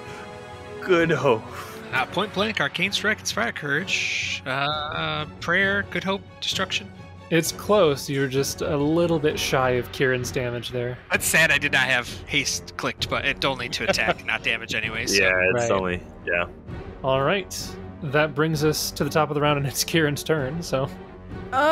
I guess I was going to try to get more images, but it's probably better just to try to inflict damage. Probably. But I don't want to waste Jessup's spell. I mean, it lasts for 10 minutes. Like, it's 10 minutes per level, so that's going to be there for a long time. Oh, okay. All right, well then in that case... That's not going away anytime soon. All right, I will... 3 attacks with my glaive. So first attack is a 28, second attack is a 32, hasted attack is a 39. Okay. Nice. All of those will hit. The second attack actually puts it down. Oh, okay. So then I had 22 slashing damage, 29 slashing damage. Even with its DR, the second one definitely puts it down there. Well, then I guess the third attack would just be on ensuring that it doesn't go up if Oran channels. So okay, yep, and it goes down. Well, wasn't so bad. No, it was not. What are you doing back here, Gideon? Just casting spells. What are you doing back here? He chuckles as he walks forward. Just casting haste, like always. Yeah, same as me. Just casting spells as always. Nothing out of the ordinary, Jessup. And he'll inspect the bodies, and he'll kind of give a look to Kieran, like, "Are you all right?" Not really, but it's becoming the norm where every time we fight, I just take a whole lot of damage and rely on you guys to get me back up. Oh, I'm sure Oran will help you plenty, but until then... Yeah, you know what you just need, Gideon? Or, Kieran, sorry. You need some extra padding. And Jessup will kind of pat his stomach. You just need to eat more. It gives you flavor DR. Yeah, that's really helpful, that flavor DR. I don't think that works with the GM. It helps with non-lethal bashing damage. That's about it. So yeah, you guys put down these gugs. You begin healing up a little bit. Gideon, you are inspecting them, and you don't see anything special like that they were carrying or anything. They just appear to be mutated and morphed Gugs. Okay. Hook it across them and then move on. Okay. As you're looking around this room, you can see chunks of metal and stone cover much of the floor here, along with piled bones and streaks of blackened blood. To the north, you can see that the wall abruptly ends in a jagged collapse, opening to a much wider cavern beyond. The other exit that you just came from obviously goes from the southwest and is blocked the other direction. You can see, as you look up to the wall just above where you are, Kieran, there is a plaque that is kind of hanging from the entryway to this hall, and in Dwarven it reads, "The Calm Menagerie." Interesting. Usually menagerie has to do with animals, but calm doesn't quite evoke the same thought with animals. I'm not sure. As you're looking around, I will say that the bones here do not appear to be humanoid bones. So, could I do like a knowledge history to see if Oran knows what the calm menagerie is? Sure. Yeah, go ahead and roll a knowledge history. Can I roll to aid? I have ranks in history. I also have ranks in history, but I don't think I would know Dwarven history. Well, you did a lot of research. Oh, that's true. We read books for like 5 straight days. It was more like 8 straight days. I also got a 19. Oh, biscuits. Oh, well. So 2, 4, 6. That brings you to a 28? Yes. So you would know that this particular section of the Reliquary of Ascension used to house numerous animals and exotic creatures from the Darklands that were kept in stasis by powerful magic. And you're looking around at the bones, and you get the sense that the Gugs probably happily devoured the creatures here. So that's actually really sad. Probably should be called the former Calm Menagerie. So basically this was a dwarf zoo and a Gug buffet. And a Gug buffet. All right, cool. Aw, that really makes me sad. They're probably all cats. What a shame. Stop. Don't even go there. Oh yeah, different types of cats. Man, I've been thinking that at some point in my Pathfinder career I need to play a druid because I could really roleplay that well, I think. Fun fact, the stasis spell is not cast on a corpse, so prior to being eaten, they were actually alive. Thank you. Boy. For that. I want you guys to really be immersed in what's happening here. Yeah, we have not been immersed at all up to this point. There's been zero immersion, so I'm really glad there's a world of difference between like imagining like taxidermy and like living creatures that are being eaten alive while they're in stasis. So. Oh, I mean, we had to deal with the skins of people in Gristledown. I very clearly remember being immersed in that. Yep. I think the biggest point of immersion for me was when that one person puked on Nyari in the camp, and I was like, I can't. I remember that. That was good. Wrong time, wrong place. Yeah, that was bad rolls. Some of those early sessions were quality memorable. Well, I guess Kieran will volunteer to scout ahead if we want to, or if we want to just continue going along as we are. Looks like Oran wants to move together. Okay. You can see that this section of opened tunnel here extends both directions. To the east, it looks like it curves down southward a little bit, and then to the west, it looks like it might meet up with more dwarven architecture, but you can't quite see around the corner there to either side really to know. So, question on this. Do we know anything about Gugs being able to, like, dig? Like, do these tunnels appear to have been dug by something? The tunnels definitely look like they were dug. Some of them look like they were just naturally collapsed over time, but some of them do definitely seem to have a sort of digging situation going on, but you don't know of anything that Gugs would be doing like that. But we also have no reason to believe that the dwarves would have done this, because they wouldn't just like tear down their walls to... You would probably think that it would be odd for the dwarves to have done this. Like, this is probably certainly not the dwarves. Okay. Yeah, interesting. I think Kieran's just going to spend some time thinking about that as we progress, just trying to think of what would have caused these massive tunnels. Yeah, you have 2 different directions here. Kieran's going to let Oran kind of lead the way. wherever he wants to go. Okay, I guess Oran will try and go around the bend. As we're going this way, Gideon will keep an eye behind them, looking over here. Yep. As you guys go around to try to get a better angle on the other side of this, to the east, around the corner, you can see that this tunnel abruptly ends in what looks like a pile of overturned earth. And as you see that, you feel a rumbling underneath your feet, and bursting out from the ground is a massive worm-like creature, and I need everybody to roll initiative. Jessup will use heightened awareness on his initiative roll. Okay, my initiative. Ooh, 25. 25. 25. So we got a 16 for Oran, a 25 for Kieran, a 33 for Jessup, and a 23 for Gideon. Okay. Wow, those initiatives were much better this time. Wow. They were. Bravo. Indeed, they were. That brings us, so at the top of the first round of combat, we have Jessup. Jessup? Holy crap, that thing is huge! Oh, knowledge check! Nature? Correction, it's actually gargantuan. Ah, thank you, Desna. That will be a knowledge arcana. Ha! 33!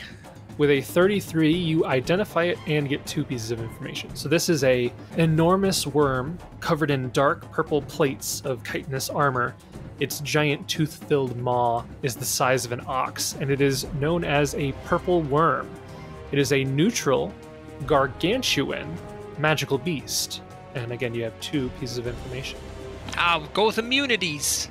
Purple worms don't have any sort of particular immunities to like energy or spells or anything like that. There's no real defensive stuff going on there. Cool beans. Let's go with something However, special. Before you ask that, I will point out one other thing. This creature is emitting a black miasma that is kind of familiar, and you know that the Gugs that had the same miasma had some sort of defensive stuff going on with it. And didn't you say that was a planes roll to get more information? Yeah, you on can do. After this, you can do a separate knowledge planes on that aspect. But for now, you don't know that purple worm. You know that purple worms generally don't have any special stuff. So. Okay, and then something super cool and dangerous. All right, you know that purple worms, being gargantuan worms, they can grab with their bite attack, and they do have swallow whole. Nice. Okie dokie. So you can make a knowledge planes if you'd like, in addition, getting the second aspect of what's going on with this. Oh, only 16. That was bad. With a 16, I'm going to say you're not entirely sure what is going on with the black miasma. Oh, it's got some black mucus stuff like the Gugs did. Haste. Okay, yep. So cast second instance of haste. Not all of you are within 35 feet. Oh, crap baskets. Oh no! Uh-oh. Look at that. Well, I already said it, so I guess it'll just be us 3 up here. Well, you could delay until he presumably moves up. No, it's all right. You're fine. Just go ahead and cast it. That's pretty typical. Okay, this is pretty normal. Sorry, Kieran doesn't usually get haste. I prematurely hasted. I'm so used to it. Okay, going to swift action, bard performance, inspire courage. Good Hope is minutes per level. Were we out of the frying pan into the fryer quick enough between those 2 combats? I don't think anybody did extensive, like, taking 20 perceptions, so you probably still have it, unless you had thought that you had taken 20. No, I didn't think so. I just wanted to make sure that you all still have Good Hope. Yeah, it's probably only been like 5 minutes since the last combat if you guys weren't, like, taking 20 on stuff. Okay, and then Jessup will tactfully jump back. Look at Kieran. I'm sorry I didn't get you hasted. That brings us to Kieran. All right, Kieran is going to sluggishly pull up his hands to cast a spell. Really selling it. Yeah, it turns out if you aren't hasted, you actually get slowed. Yeah. Yeah, right. It's haste's ambient effect. It actually steals the speed from the 60-foot radius to enhance the 30-foot radius. Oh, nice. Oh, can I, before I do that, can I also roll a knowledge check? Sure, knowledge arcana. Okay, 38. So you learn all the stuff that he learned. You'd technically, with that roll, get 3 pieces of information. I guess I don't really know what else to ask. Is there anything else cool that it could do? You know that purple worms, at the moment, the lower half of the worm is burrowed, but you know that they have a stinger that has poison. Oh. Kieran does not like poison. And what else we got here that's cool? You know that they have like improved critical and staggering critical on their bite. Okay. Do they have any sort of senses that would negate my images? You know, they have dark vision and tremor sense. So tremor sense does not necessarily cut through like displacement or images, right? Because it's not like blind sense. I believe it is like blind sense in that you can get the location of creatures, but it does not necessarily get rid of the rest of stuff. Sensitive to vibrations of the ground can automatically pinpoint the location of anything that is in contact with the ground. So that almost sounds like if you're on the ground, it does know your exact location. Okay, then I will cast Fly, and I will fly. Okay. And I guess for right now, I will stay where I'm at, but I will use a move action to move upward 10 feet and draw my glaive at the same time. And that's my turn. That brings us to Gideon. You know, in the past I've thought about casting Shield Other on Kieran, but I didn't want to die, so... You would die so fast. So fast.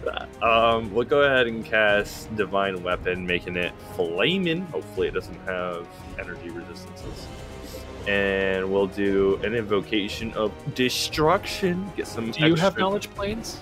Yeah, I have. You could roll a knowledge planes if you wanted. Yeah, let me roll a knowledge planes real quick. 19. Okay. 19, I'll say, is enough to identify the template, but it doesn't. I'm not going to give you much more about it. So you know that this black cloying miasma on these creatures is indicative of creatures that have been touched by the abyss. They have the fiendish template. Oh. So that is something to keep in mind. Yeah. With VR resistances, anything like that. They are similar to demons. Okay, so that means instead of destruction, I can do something more helpful. Let me find it. Count as 1 alignment at 6th level. The first 5 passes of bypassing damage reduction. So let's go ahead and make that an invocation of smiting instead. I think that'll work. Yes, it banes the weapons of your allies. So, so this won't affect you, but your allies will count as... Good. It can be any, or does it have to be 1 alignment that you have? Looks like it can be any. Sounds weird. Oh, must match one of your alignments, so you can only do it against good. Yeah, good or chaotic. But your allies, as long as they're within 30 feet of you, have good aligned weapons, basically? Yep. All right, so you do an invocation of smiting. And is that your whole turn? The move action, 5-foot step, standard action, and actually, yeah, that's the standard action that we'll do. Okay. That brings us to Oran. This creature rolled the same initiative as Oran, but it has a +0, so Oran goes first. Did you give us alignment on it? You know that purple worms typically are neutral. Neutral magical beasts. Except the problem is, and Gideon will let you know, that it's got some miasma of the abyss. Yeah, it's been touched by the abyss. Send his cloak back to the nether plane. Go back to the shadows. So he's going to start moving back and casting a spell while moving back a little bit. Okay. Move action and then standard action begin casting a spell. That'll bring us to the creature here, who's got 1 target. Creature's going to 5-foot step. 5-foot slither up to the target. And is going to full attack, but depending on the first attack, the second attack might not go through. So this will be 1 bite against Gideon. Does a 35 hit? I'm sorry. Does a 45 hit? Yes. A 45 hits, so you will take... Oh, crap. I forgot to smite you. That was a 16 damage that I forgot to do. Well, smite the next person. You will take... It's going to be easier to type this. So Gideon, you take 27 points of damage as this creature bites onto you, and I don't know if I blew this up for you guys to see, but that's what it looks like there. And it is then going to try to grab you with its grab. So, and it does not have constrict, but I'll have to read Swallow Whole to see if it does more damage as soon as it does that. So the grapple is going to be a 52 against your CMD. Yeah. Right. And I don't think it can do Swallow Whole right away. It has to wait around. So roll a D2 for me. A D2. One. Yeah, one. D1? What? 2. Because I get pulled close to close. Gotcha. Actually, it's a D3 technically. 1, 2, 3. I realize. So if a creature with a special attack begins its turn with an opponent grappled. Okay, so you're good for now. For now. We don't know what will happen in the future, but that is... Oh, so it does... Since it didn't swallow you... Sorry about that. I don't know why I'm apologizing. That was my own dice that I threw. So since it didn't... I forgive you.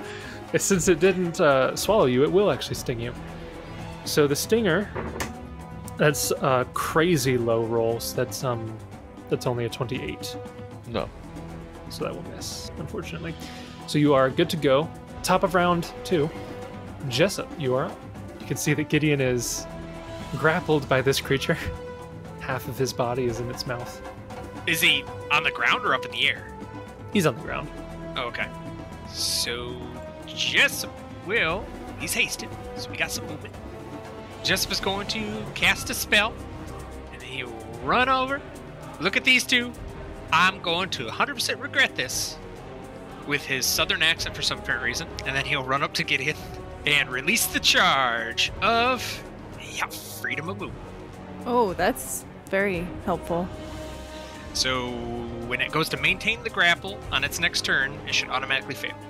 Unless Gideon tries to break free for some reason beforehand. Yep, and freedom of movement is a touch spell. Yes, so you can cast it and then move up and touch. I really wish it was ranged, but it is what it is. Oh, and I might as well maintain my performance while I can. So that'll bring us to Kieran. All right, well, Kieran doesn't have to do what he was going to do then, so that's good. So Kieran will... Actually, he can do it where he's at. He's going to lightning bolt and see if it does anything. Ooh, that is a really good line you got there, Kieran. Okay. Yeah, I know. I was going to move, and then I was like, why am I moving? There's a line right there. So go ahead and give me a spell resistance. Ugh! The bane of my existence. Grand destiny. That's true. That's true. No. Yes? Does it work in Well, it's a I don't cast know. level check. It is. I would like to thank you, little voice in my head, for reminding me. I will use that Grand Destiny on this, but let me check something first because... Okay. Spell penetration is untyped, so that will stack with Grand Destiny. Yeah, sure. So effectively, this will be a +8 to this roll, a 29. Okay. That will beat its 19 SR. Ooh, okay. All right. Whew. So lightning bolt is a reflex save. Reflex is 29. Yeah, that passes. So it would be a total of 40 damage, so halved would be 20 damage, Jason. Yep, 20 damage noted. That seems to cut through the miasma. It doesn't seem like that's, other than its natural dodge, it doesn't seem to have been dispersed or anything. Okay, well, that's good to know. And then I guess I will stay where I'm at for right now. Okay. That brings us to the grappled Gideon. Who is no longer grappled? Who is still grappled? I think we went over this before. I think you're still grappled until it goes to confirm the grapple. Because I don't think the spell says that you break out of the grapple. Correct. Although if you were to attempt to break out of the grapple, you would immediately succeed if you spent an action to do so. Got you. Yeah, you automatically succeed on any combat maneuver check and escape artist check to escape a grapple. So if you just say you do the check, then you succeed, but you take some action to do that. How does it affect them making the check against me? They automatically just fail. Yeah, they just fail their check. That's fine. So it'd be standard or move action to get out? It would be a standard action, because it would be a combat maneuver check or an escape artist check. Even if you have a terrible escape artist, you'd still succeed because of the spell. That's it, because then I don't have a move. I mean, I guess, can you... Total defense is a standard action. Yeah, you have a swift. Yeah, I'll just heal up. It's just weird, because I could cheese it by delaying, but that seems kind of silly. Okay, bring us to Oran. So as a standard action, you can finish your casting of the spell. Yep, and that's what I'll do. So I'm going to summon my large earth elemental. Over here? Yep, perfect. Thank you. Should be fine. Yeah, 55. That's right at my lead. Plus, yep. Yeah. Yep, 25 plus 5 per 2 levels, so it should be 55 feet. And then I think Oran just has a move action at that point, right? Yes, you have a move action left. The creature would get its full complement of actions, but... Right. He just gets his move, though. So, okay. Yeah, he's going to move there, and then the creature's going to try and do his 2 slams. All right. Slammy jams. Go ahead and roll those. Both of the creatures are on the ground. Yep. All right, is he flanking with Gideon? Yes. Okay, plus 17. 22. He's touching the ground, right? 22 will miss. Yeah, I counted that in. So that's the first one. Oh my gosh. A 5 and a 3. Also Jeez. miss. All right. Okay. That brings us to... Did you not do a standard action? That was a standard action because he did. Because I moved when I casted last turn. Yeah, so he spent 2 standards to cast the spell instead of 1 full round action, basically, or 1 round. Oh, interesting. Because if I had stayed there, the good likelihood that the creature would have attacked me, You're and I right. would have lost the I spell. forgot that's how that. Oh, that's neat. I didn't know you could do 2 standards. That's cool. Yep, for a spell that has 1 round as the casting time, you can do it as 2 standards. So it is now the worm's turn. It's going to... I'm going to have it roll a d2. A 1, it will continue attacking Gideon. A 2, it will attack the big earth elemental that spawned behind it. A 2, so it's going to go after the earth elemental. Nice. So the bite is going to be a 43 to hit. Yeah. So that will be... Can I go up enough to... Yeah. 32 minus whatever DR the earth elemental 5. has. Okay, so 27 points of damage. Oof. And then it will attempt to grapple him. Oh, right. So how much HP is it supposed to have? And that will be a 41 to grapple it, which I imagine succeeds. And then it's going to try to sting it as well. So the stinger, that is only a 41 to hit. That hits. Yeah.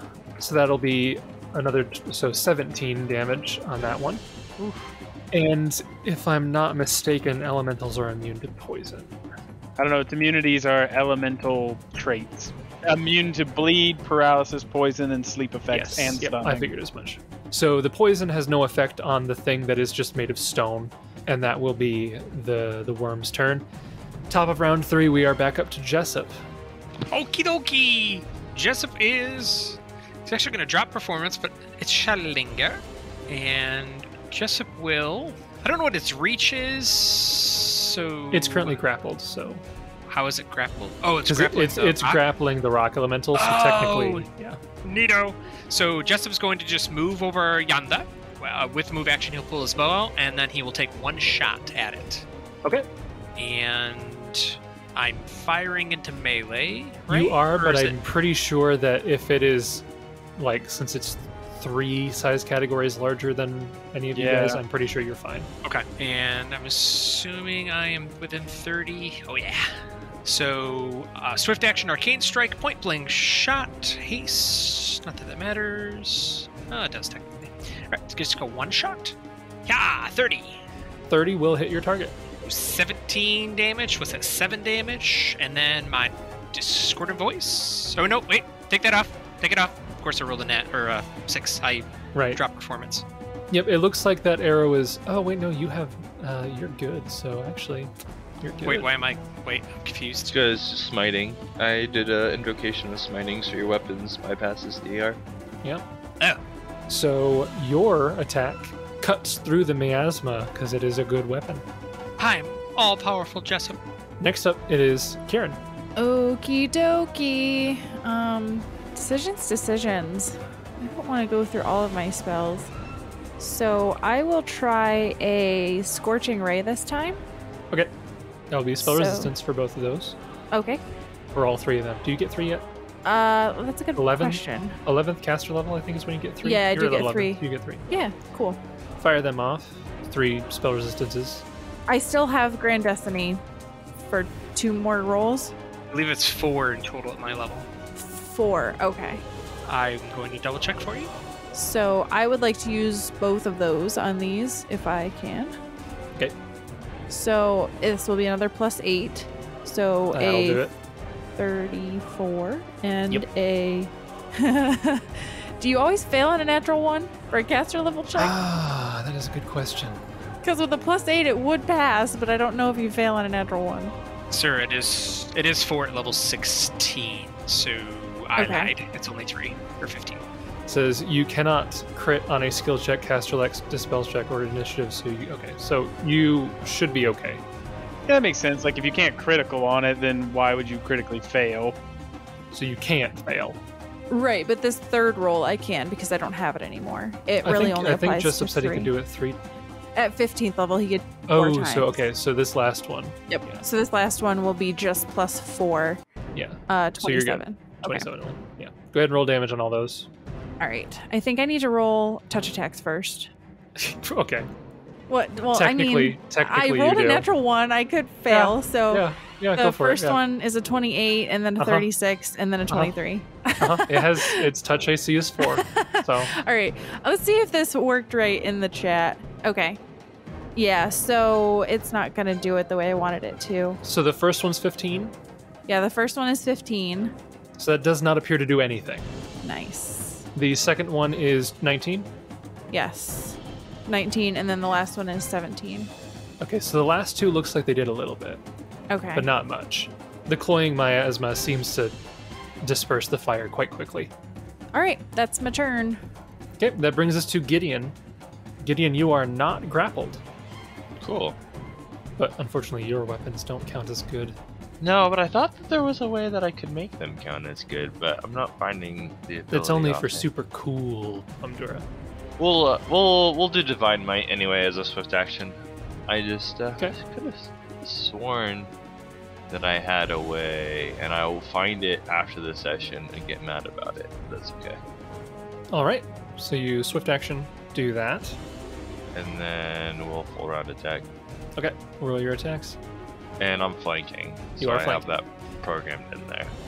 42 and 31 and 38 will all hit. 1d6 of that is fire, which matters. Yes, that does matter. So... Which means that was abysmal rolls.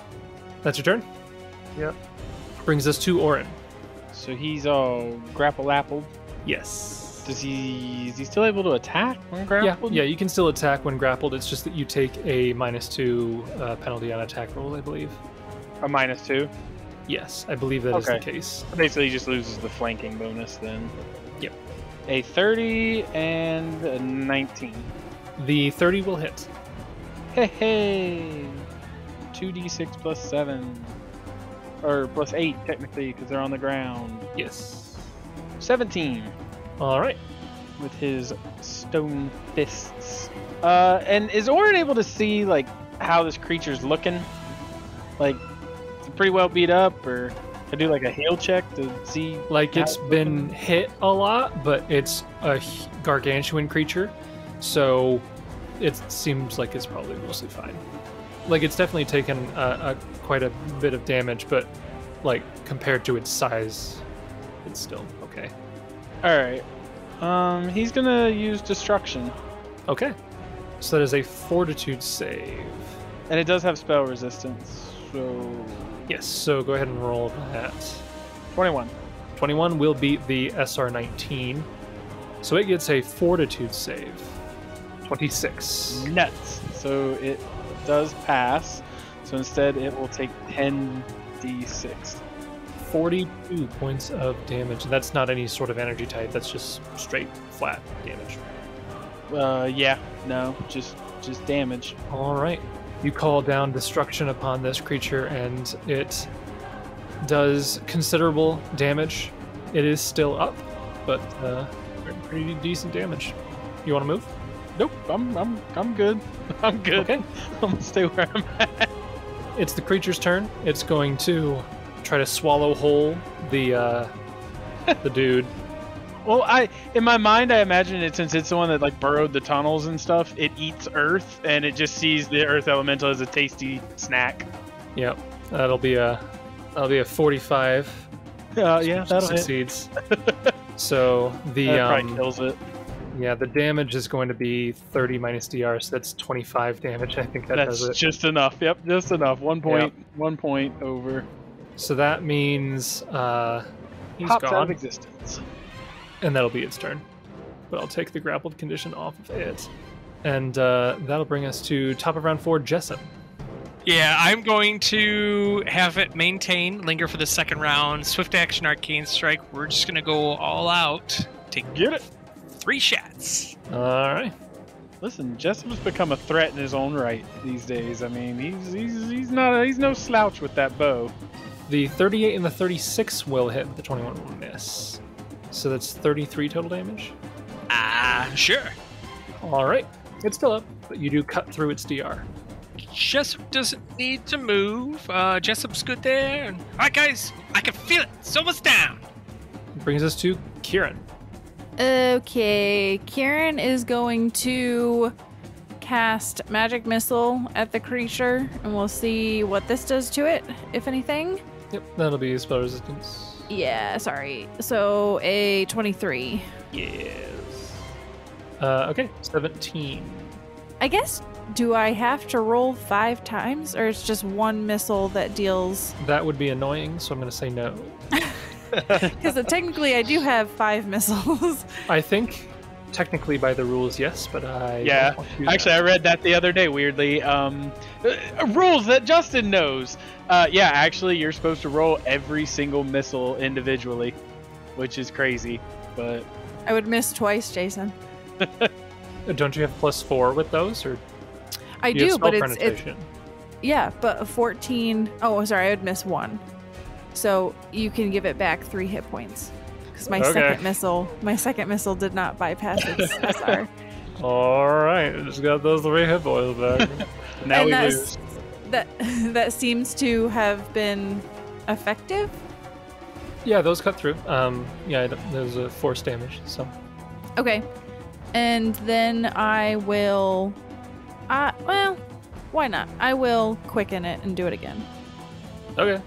So, here we go. 1, 2, 3, 4, 5. So one of those is a natural 1. So the 4th one does not hit. So I'll just do, rather than roll it in the thing, I'll just do 44 plus 4. Oh my gosh! Nice. 1, 2, 1, 1 for 9 damage. That was not worth a 5th level spell slot. Yep, I so like that. Mad. I like that. That was good. That's trash. I'm good with that. Ugh. All right, I'm not doing anything more. That's my turn. That brings us to Gideon. I'm a 5-foot step and full round attack again. 43, 33 will hit. 38 will hit. Okay, yep, it is still up, but it has taken quite a bit of beating now. It is pretty bad. Is Jessup's Inspired Courage still lingering, or did he put that back up? Yeah, I had to. Full round action, swift action, arcanes. I think that brings us to Oran. Hey, that's me. Charge. Yeah, that's what I'm gonna do. That will provoke an attack of opportunity. Yeah. It'll try to sting you. Well, that's probably not good because you're good against poison. It doesn't. No. Go ahead. It definitely wants to sting me. Go ahead. It does not know, Jason. It does not know that I'm good against poison. That's a 39 to hit. Well, it'll hit. So you'll take 17. So that's split. So you will take 9 points of damage, and Gideon will take 8. And then I need you to make a Fortitude save. I mean, it's pretty high DC. You might still fail. Who knows? Yeah, I mean, my fort's only 16. No, yeah, 33 will pass. It's actually like a 35 because it's a poison. Yeah. Okay, cool. I mean, it's a pretty high DC, but yeah. You still have a greater than 50 chance of getting that. And I still only get the 1 attack, though, right? Yes, you only get 1 attack. Yeah. So +2 to this. 31 or 33. 33 will hit. For 22 damage. 22 points of damage. All right. A big hit. It is still up. And that's your turn? That's my turn. It's going to squeeze me. All right. That brings us to the creature. I should probably roll to see which one of the two of you I attack, right? Or should I go after fair. Oran because he did more damage? Well, no, I did both. 3. You know, I did 3. No, yeah, I'm going to do. So I'm going to roll a D2. A 1 is going to be Gideon. A 2 is going to be Oran. So Oran. I rolled a 2. So it is going to smite you.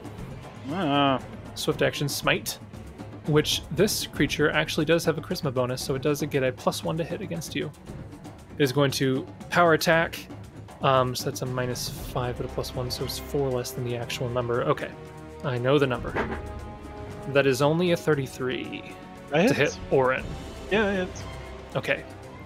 This is going to be a colossal amount of damage, so let me type this one out. So you both take 27 points of damage, and it will free action try to grapple. That'll be a 47. Oh yeah. So you are grappled. And then it's doing its stinger, which it's still power attacking, and I rolled a natural 1 anyway, so it misses. Top of round 5, we have Jessup. Oh no! So Jessup is going to start back up performance. Then he will just take some shots. Jason, am I still firing into? Am I firing melee now with where these are? No, still you're good. fine. Okie dokie. And we're still good. All right, take 3 shots. Oh my goodness. Look at this guy. Look at this guy. So 41 will hit, 30 will exactly hit, 35 will also hit. The first attack is enough to get rid of the last 2 hit points that it had. Wow. Kieran gave him the 3 hit points needed. That's funny. I could have taken no damage, but here we are. Jessup the finisher. All right. It had 24, and then Oran did 22 damage, so... Yeah, just had to play by the rules. Yeah. But it goes down. You fire an arrow right through its face. It drops Oran and dies. So, fun thing about that combat, I was thinking about it, and I figured it could have been a very bad combat because I figured I wouldn't be this mean, but technically speaking, if this creature had ever succeeded on the swallow hole, it could have then burrowed underground. And then I don't know how you escape that. Well, if it's Kieran, then I could maybe dimension door, but I also could turn into a dragon and burrow and follow it. You'd be inside of it. Well, no, I'm saying if it took somebody else, I could follow it with my dragon ability. What if he ate Kieran? Kieran transferred to a dragon in his stomach and then burrowed out of him. That's not how that works. So I've always had a weird feeling towards the whole creatures swallowing other creatures in Pathfinder. You wouldn't instantly die. So wouldn't that be a bad idea for a creature to swallow a intelligent a living creature? Because okay, go ahead, swallow me. I now have all my stuff and I'm inside of you. So this isn't gonna go well. Well, yes and no. So, 1, if it swallows you, it limits what you can do quite severely, and it can continue to do its full complement of actions without... So 1, it deals damage to you just for being inside of it, and it can do a full attack on other creatures. So it does increase the amount of damage it can deal. But if you're a spellcaster, couldn't you just use touch spells inside of the But you'd have creature? to roll concentration just to get anything off while inside. Sure. And you'd be taking damage constantly, so... Yeah, I mean, I don't know. Swallow Hole, generally speaking, I find to be underwhelming, but there are benefits to it. It's not as good as it could be. I don't know. I always think of the MLB, the MIB, the Men in Black, the first movie when he goes inside the alien and shoots his way out. Yeah. I had to get my gun back. I had to get my gun back. But yeah, that creature had a pretty decent to hit there. Plus 27, plus 25. Yeah, right? I don't think it could miss on anybody but Gideon. Yeah. Well, the plus 27, it's not missing very often. Yeah. Yeah, and it crits on a 19 to 20, so if it had crit, that would have been real fun. Well, and I don't know about Kieran, but I mean, Oran did burn some pretty high level spells there during that combat. Like destruction's not. It's a level 7 spell. It's not a cheap spell by any means. No. I'm purposefully trying to hang on to my spells, but it comes at a cost. I always play very conservative with my spells. For Gideon. One day I'll get destruction off. One day. We just need to fight like a pixie or something. I can't imagine they have a lot of hit point or a lot of fortitude. Right? And then I can get 130 damage. Yeah. But yes, you see this creature collapse. You don't see anything else of note around here. It looks like this was kind of its lair. Nope, you don't see any legs. You could climb inside of it and see if there's one inside. Yes, clearly. That's what Kieran does. Jumps in. Kieran needs the locate object spell. Locate leg. Leg. Your bag starts pinging. Locate right leg of human statue. So what would you guys like to do? Yeah, I guess we turn around and go the other direction if there's nothing to see around the worm's lair. Yeah, Kieran's gonna just continue to fly. So as you guys approach this other side of the tunnel, you see more dwarven stonework. Stone reliefs of hearths and a plump dwarven woman appear on both the eastern and western walls of this immense stone mausoleum. A great stone pillar in the center of the chamber rises up to the ceiling some 30 feet above. Gray and orange pictograms of dwarves in mourning are carved out around the pillar's sides. 4-foot-wide alcoves cover every remaining surface of this room, each containing a small linen-wrapped bundle draped with necklaces and dried flowers. You can see that there is a doorway to the south of this chamber that appears to be closed for the time being. All right, so I guess moving up and doing a closer look at everything. The dwarven woman is on this thing? It's on either side of the walls, the eastern and western walls. Oh, there's two of them? Yeah, on both the eastern and western walls of this immense stone chamber. Yeah. Okay. Is there a history check we can do for these women? A knowledge religion check. Well, okay. Oh, I'm great at those. Have fun with that, because I don't have that. Oran, I'd give you a +10 circumstance on this. Oh, thank you. Okay, a 34. Yeah. Yeah, there's really no reason why you wouldn't know this without a check, honestly. Is it like Torag's wife or something? It's Torag's wife, yeah, probably. So you pretty much immediately, all of you who rolled, immediately recognize that these depictions are of Fulgrit, who is a dwarven goddess in the dwarven pantheon. And this entire chamber, it looks like it is interring the remains of familial lines. It's almost like a crypt. And it has been consecrated to the dwarven goddess Fulgrit. So local legend has it that Fulgrit took the children of those who died on the quest for Sky, and they now live forever in the warmth of the mother goddess of all dwarves. So, as Sarah said, actually, Fulgrit is the wife of Torag. Yeah, boy! Is a prominent role in the dwarven pantheon, having mothered several demigod children. She is patient with her husband and tries to stop him worrying too much, but also makes sure he is aware of the burden of responsibility he bears. Fulgrit is the goddess of wives, mothers, and children, and tangentially the goddess of widows and orphans.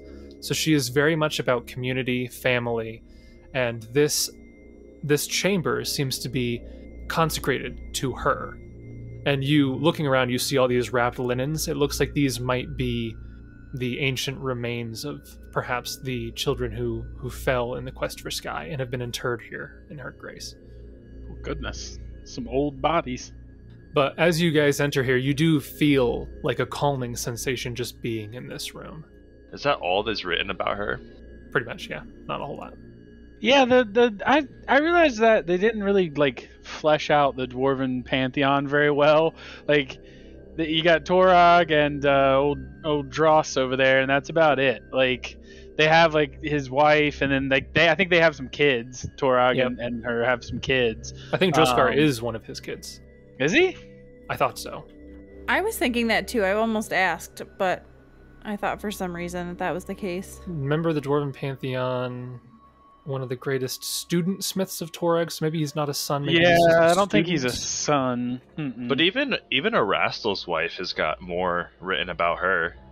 Yeah, because like even one of their sons is like the god of revenge for dwarves, but there's not a lot written about him. Looks like it just says student. I don't see any mention of father or son relationship going on here. Looks for room for, table variants. We can write in our own stories, but it's just surprising compared to some of the other pantheons that get a lot more attention. Well, and especially considering that I think the Dwarven pantheon it's a racial pantheon. Yeah, they have other races do worship Torog and stuff, but like that pantheon is very much the Dwarven pantheon. But like the goblins and the giants have pantheons that are kind of, some of the deities in there are pretty fleshed out, actually. Well, that's what I'm saying. So it's weird that they don't have it fleshed out, being as it's one of the major races. But is what it is. But you don't see anything else of note in here. Detect magic other than consecration? Anything in there? Nothing else other than like the standard divine protections that you would expect in such a shrine area. Nothing else going on, really. Cool. There's just a very soothing sensation being in this room, pretty much. And you have to remind me, I know I've asked this before, but the prince guy who's encased in crystal is not in the reliquary. He's in like the catacombs. The Reliquary of Ascension is pretty much exclusive to people, objects, etc., pertaining to the quest of Sky. Okay. So the sun that's encased in crystal would probably be in the Great Hammer's personal vault. That would be elsewhere in Vaultway. Okay, I see. That makes sense. All right. Well, it feels nice being in here, but I don't really see any reason to stay, unfortunately. I guess we'll have to try this door and see what's on the other side of this door. Yeah, Oran would throw up a prayer to her. Oh, yeah. A quick detect magic in this room. Is it just a nice, warm, fuzzy feeling, or is there something? Oran did detect magic. It's did he? There's like divine protections of this room, like you'd expect, because it is a consecrated shrine of Fulgrim. But otherwise, no. I am also going to, before we go into here, use up an oil of blessed weapon. Okay. Which will last for a little while and make his enduring bloom good. I also forgot, and maybe you guys can help me understand how this works. So I forgot that Kieran had eaten the steadfast gutstone. So the way I'm reading it is, it says anytime an attack would subject the bearer to precision-based damage, that damage is instead directed to the gutstone. All other damage from the triggering attack, as well as damage that surpasses the gutstone's hit points, is applied to the character normally. A gutstone has 10 hit points and hardness 0. So basically it's just like a DR 10 and then it's destroyed? Only against precision damage, yes. So when you got crit, it should have technically been expended. If it only says precision damage, then crits don't apply. It would be sneak attack. It says such as critical hit or sneak attack in parentheses. Okay, so it includes... Okay, so yes, you would take 10 off of such attacks. Okay, all right. Well, I'll try to remember that in the future. But it's like a one and done, right? It doesn't... Yeah. Okay. But you can't choose to activate it too. It goes right off. Yep. Well, yeah, I understand that, but I forgot about it, so I'm just going to pretend like it didn't happen because otherwise... Okay, so you guys continue forward? Oh, I guess so. Oh, I don't want to. I feel like a sense of foreboding. What are you talking about? This is a really wide door. I've never seen so much white. What? I love how Jason's like, you guys feel like a peaceful calm in this room. And then it's like, I don't want to go forward. I am uneasy about this. It's a big door. I just want to stay here. If Good Hope has expired, I will cast it again. Yeah, minutes per level stuff's gone by now. Alright, so we'll do it right before we go in. He's got an oil of bless, and it's like, Good Hope, don't abandon the fight. Yep. You go up, you push open the door, and you're kind of all making sure that everybody's ready for everthing. And you open the door and... Okay. Hold on. Just... You guys don't open the door. You leave. No, because I just want to bring it up again. I do have enough diamond dust for one casting of Stoneskin Communal, if we want to use that now. Oh, we don't know if this is the big bad. We're fine. Okay, all right, but if it is, like, we're not going to be able to do it, so just put it out there. I will leave it to your discretion, Sarah. So, yeah, Jessup will cast Heightened Awareness on himself quick.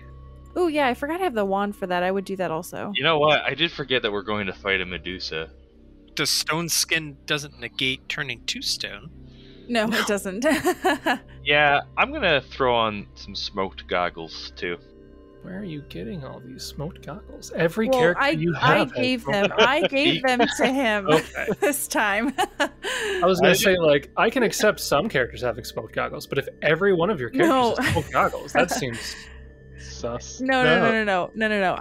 We had a moment in one of the past sessions where I actually gave it to him. All right. Correct. I did not have them ahead of time. You win this time.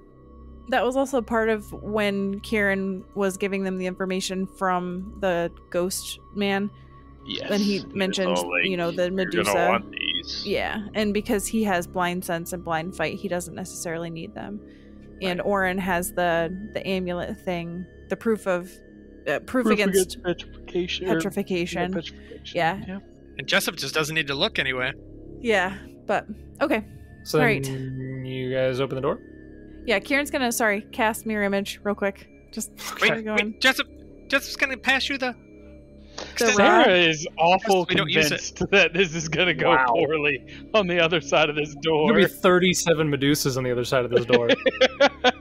It's I don't do this before any fight, and then it's like I get into the situation where I feel like I need to waste an action to do it when I could be doing damage. So I kind of prefer it that way. Well, just stop. But anyway, I'm good to go. That's the only spell I'm doing. Good. Okay. You guys open the door here, and you guys are you feel this soothing in this room. And as the doors open and you begin to step out into the ensuing hallway, you are immediately shocked. As you look immediately to your left, you see this massive gug here, and you ready your weapons, and then a moment later you notice that it's made of stone. Does it have a human leg in one of its claws? It does not. No, it does not. It has 2 gug legs on its body. Well, if worst case scenario, I was gonna say we can flesh craft and give that guy a gug leg. No. It's not a peg leg, it's a gug leg. No. Nope. No. Alright, well, I got buffs a ticking, so let's get this party on the road. So this thing's stone, huh? Yep, it appears to be a petrified statue. Well, that's foreboding. Right, so apparently the Medusa, which we're assuming it is not working with the Gugs, or this may have just been an accident, but my guess is that they're probably not working together. Well, it made the Medusa mad. Right. Although, we've killed, 3 Gugs? Maybe we could go back to the statue and maybe we've cleared them all out and we can be good to go. You think? I guess. I mean... it's probably not worth it, but... I think you've killed 8 Gugs. Well, 3 Gugs since we talked to her. Okay. Or do we have to kill this one? Because technically, if it's just stone, it's still alive, right? It's just petrified. Well, okay, 1 second. As you guys all enter this hallway, you guys are looking around. Out of the corner of your eye, Kieran, you can see the statue almost looks like it moves. Oh, no. Oh. And out of the statue, an ethereal Gug appears and unleashes a terrifying moan. Oh, dear. And I need all of you to roll me a will save. As this Gug ghost does a frightful moan. You do have good hope, though, which I think helps with saves. Yes. Yeah, it's +2. So my will save is a 31. Go off it, man. Is it a spell or spell-like ability? It is. I think it's a supernatural. Supernatural. Ability. Yeah. Always supernatural. 23. Okay. Kieran, you succeed. The rest of you fail. 23 fails? Yep. Wow. What's this gonna? Grief. Is this gonna have me do something against my will? I think we had this conversation last time. And yes, we did. The first time we had this conversation. Technically, yes, I guess. I mean, it's up to you, man. I don't want you to be mad at me. I just greatly dislike the wording of it. I wish they would just say against a... Like fear effect or, yeah. Like, give me the descriptors. Don't give some vague... I will say it works. I don't like how it's worded, though. Okay. I won't hold it against you. I'll hold it against whatever person wrote the ability. How do you really feel, Jason? Whoever wrote it. It's their fault. We have descriptors for a reason. Use the stinking descriptors. What's going on? This is too high. Can Jessup save us? Although, I don't want to be that person, but this isn't a spell. Oh, is that true? That is true, but also a 25 fails, so we're good. Alright, so I just expend a spell slot, and you're still happy, Jason. Yep, 25 fails. So it's fine. It's not even that big a deal. 25 fails? Yeah. We're not meant to pass that. That's insane. The AP doesn't want us to do it. What? I'm not joking, it is actually DC 26. It is not a charm or compulsion effect? Oh, just stop it. Come off it, Josh. So, the three of you who failed are panicked. Or, I'll roll it once for everybody. I hate being panicked, man. For 5 rounds. Oh my gosh, 5 rounds? Kieran, you're fine. But the other 3 of you are all panicked for 5 rounds, which means, let me read the panicked for you. A panicked creature must drop anything it holds, so if you had your weapons out, you drop them, and you flee at top speed from the source of your fear, along a random path. So I'm going to roll randomly for the 3 of you. I hope we all run backwards. I'm going to say a 1 means you run northwards into the chamber you just came from. A 2, you roll down the hallway. Run down the hallway. You can roll if you want. You roll. Gideon trips and just starts rolling. How about the 3 of you roll initiative, and we'll see what order you guys run away. I mean, Kieran, you can roll initiative too, but I don't think there's anything you can do to stop them. I have a potion of remove fear, but... Oh, man, why'd I waste a 20 on that? Oh, no. So going in the right order here. Jessup, you will be running... Again, 1 is up, 2 is down the hallway. So Jessup will be running upwards. So Jessup, go ahead and full movement, double move, away. Next up is Oran. Oran, you'll also be going... Okay. Yep, I'll take the one you did. I'll take the one you did. I'll do the one you did. Yeah, I've been doing it, so... Okay. How far do I have to run? A double move, whatever your double movement takes you to. Next up, we'll do I mean, I guess Kieran could go first, but I mean, I don't think there's anything he can do to stop this, so... In lieu of anything there, Gideon, do you want me to roll or do you want to roll? Go ahead. You've already taken all my control away. Might as well just let you decide. Wow. 2! Bye, Gideon. Good luck. All right, let me reveal some of the hallway you'll be running down. Yay! Wait, Jason, did you roll that against his will? Or... Wait a minute. Do you switch the numbers each time? No, I rolled a D2 every time. No, wait. But I mean, like, you roll different for... I rolled different because there's random chance with dice. No, but oh That's how what are you talking about? statistics work. Oh man! I took my rolls for all of them, and I rolled a 1 on both of those 2, and then I rolled a 2 for you. I was confused by. I didn't take their rolls. I understand. Goodness gracious! What, speed up on Josh Day? I don't know. It's just the way you worded it. I was like, yeah, it's different. I understand how probability. I wasn't sure what the intention there was. So I understand now. But so go ahead and double move down that hallway for me. Yeah, sure. Do I get... So that's 20 feet, and then that's probably just 20 feet more before I need to roll. Do you want me to go straight or down 1? Oops, not that way. Here or here? That's fine. Yep, just going down the hallway. And I'll probably have to roll again for those 2. Kieran, is there anything you want to do? So here's what I could do. I could cast Expeditious Retreat on myself. Okay. And chase after Gideon, and then if I catch up to him, I could Dimension Door us to the direction I think Jessup and Oran went so that we're not split. Because I think he's like looking at this statue. This thing comes out, freaks everybody out. He turns around, everybody's gone, but he sees Gideon rounding the corner. Running down the hallway. So I think he could see like Jessup and Oran heading the other direction. So he wants to avoid a party split. So he would chase after Gideon and then Dimension Door to probably like the area where the worm... you couldn't do that at the same turn though, because it's 2 spells. No.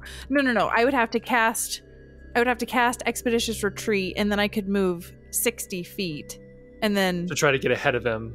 Yes. And then on your next turn, you could move up and touch him. Okay. Yeah. All right, you could do that.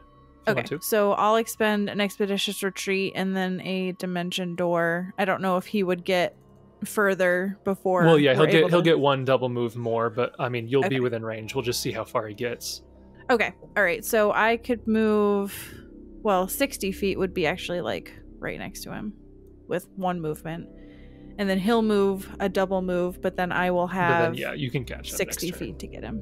So Jessup and Oran, since you guys aren't really moving into anything interesting, just go ahead and start moving yourselves around the map as you please. Just have some fun with it. Just start exploring the place over there. Look at that! It's free will again. Gideon, I'd like you to keep going down the hallway, though. Of course, man. Do you want me to go down this one or this one? That is a doorway, so that's gonna block you. So you've only got one way to go. Right. So we'll just go like so. Yep. And that's one movement or two movements? That's 40. I only have 20 movement speed. All right. So you see it continues on even further. Kieran, you do have enough to run up to him, and then as your standard action, you can dimension door. Where would you like to go? I would say we will go probably in this vicinity so that I kind of have a view of down where the worm was, but then also where we had originally come to see if I can see. Okay. Apparently Oran is in the wall. Yeah, he was really scared, so he hid in the Things wall. have as gone dwarves sideways. As dwarves do. We hide in the stonework. Yep. Oh my gosh, Jessup, you are going to be so fatigued after this. I probably... We actually run all the way back to the other dwarf statue, and she thinks we're trying to escape and re-panics us the other direction. The other direction. So we show up here, and you guys are like running this direction. So you dimension door over there, and the next couple of rounds. Didn't see anything down here, right? No, you didn't. I mean, you saw that it collapses again. The tunnel to the south collapses, and there's another opening to the right. But you didn't see anything else from that vantage point. And as you dimension door back to where you were, a couple rounds go by, and eventually people do drop out of panic and can slowly make their way back to reconvene. And you manage to avoid, running too much further in. So you guys are there in that chamber. What would you like to do? All right. We're gonna have to deal with that somehow. We can't just be running all over everywhere. Holy moly, I'm tired. I guess if there's statues, we just shouldn't inspect them because there's these ghost things that can come out of them. I haven't seen that happen. I mean, I don't think that happened when the basilisks petrified us back at Travale, but... Can we smash the statue? We probably could. I don't know if that would help. The thing is, though, that, like, the dwarf statue still did it, and we don't want to smash that one, so... Well, no, that one's, yeah. I mean, I don't care about the gug over there. Yes, please, let's not smash the humanoid statues, though. I don't know if it's going to come back out or not, but if you want, I can take a potion of remove fear and try to go smash it, or we can just dimension door past it to the point where maybe it won't affect us anymore. I did get a visual on that area down there, so I could just dimension door us past where the statue was.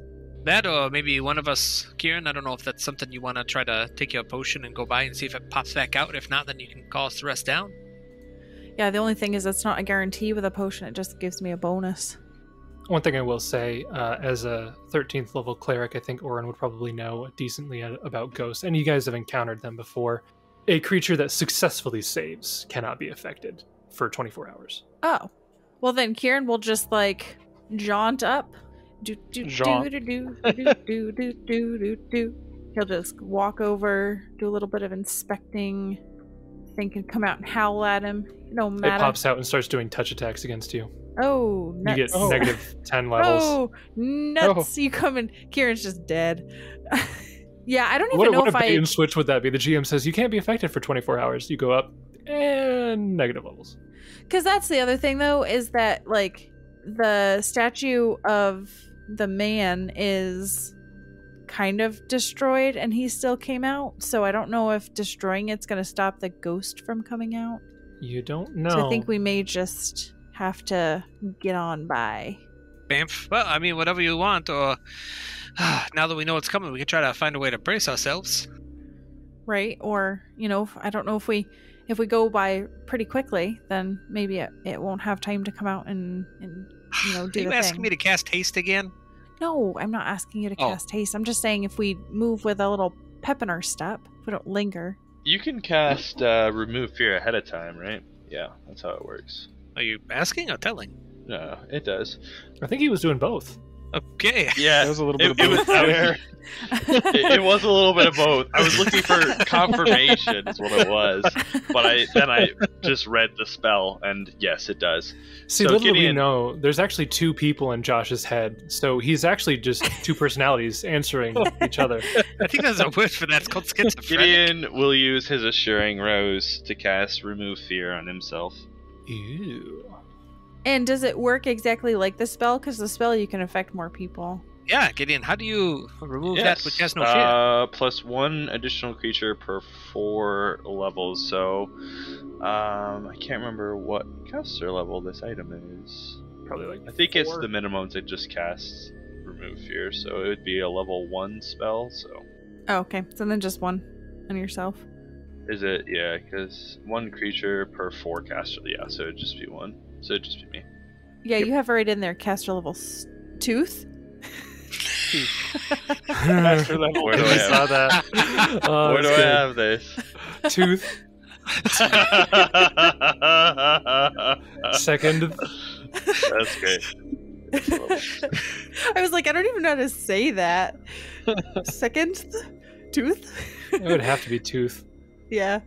It'd have to be 2. Gold. What session is this one, Sarah? 70. Oh, too bad it wasn't 72. That would have been amazing. Yeah, sorry guys. Oh man, okay. Yeah, so I guess if you have that, then that'll give you a little bit of a bonus, and Kieran is immune, so it's just, we can definitely Dimension Door. I have 6 more slots of that level, so we can just Dimension Door and bypass that if it's easier to do it that way. Yeah, if that's okay with you. Okay, I don't know. All right, Kieran will step up and say, whoever wants to come, let's go. And Oran goes in the wall again. Stop doing that. And I will put us in front of this door. So like in these 4 squares right here. We open the door and there's another statue right there. Yeah, probably.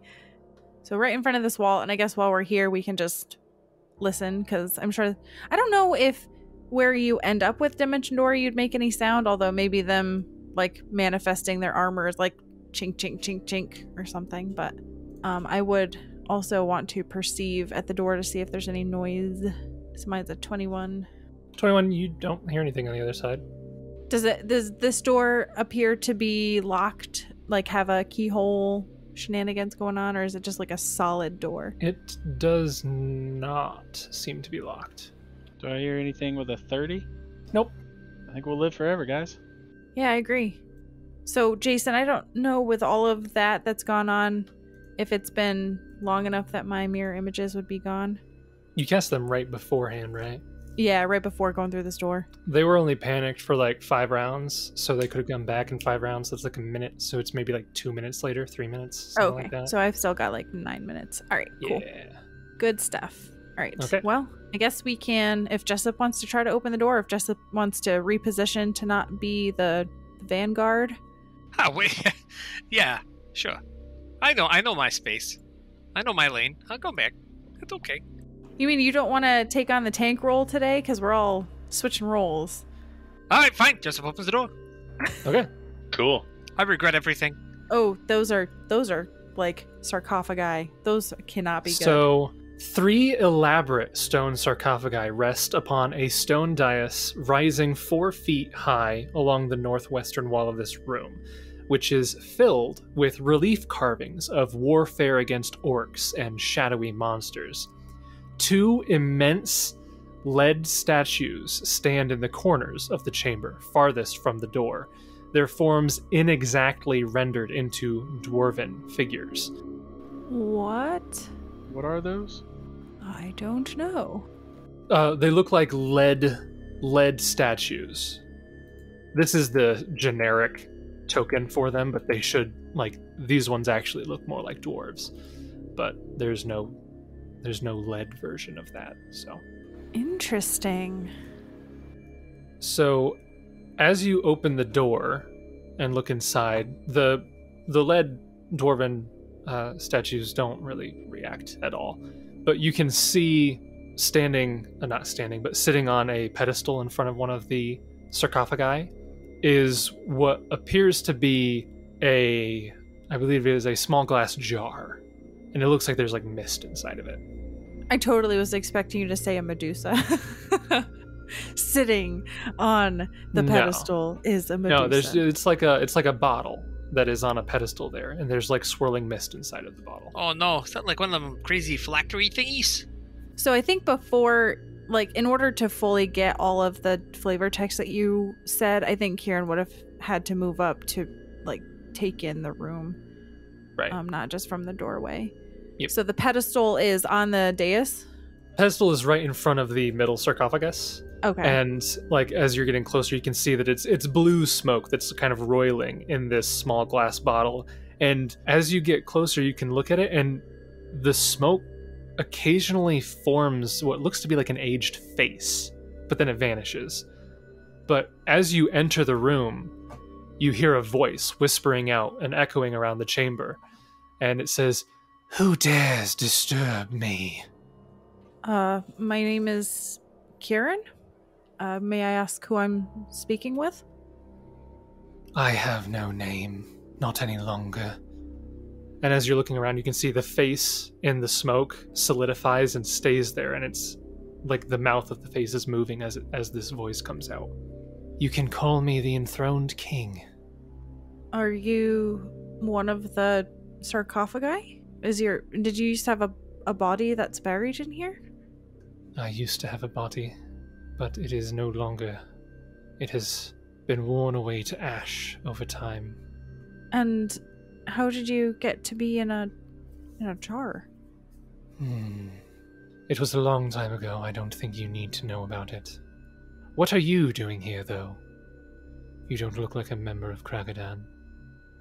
No, we've been more or less commissioned by the synod, the ruling council here in Kragadan, to clear out the reliquary. I've never heard of this synod. Well, it's the I don't really know much about it. My dwarven friend here might be able to explain better, but basically it's like a council that makes decisions for the city now. You mean to say that Kragadan has no king? Oh, well, that's not entirely true. It does have a king and a royal family, but right now the king's in distress and in no shape to rule. So his son is helping to rule the city with, like my friend said, a council.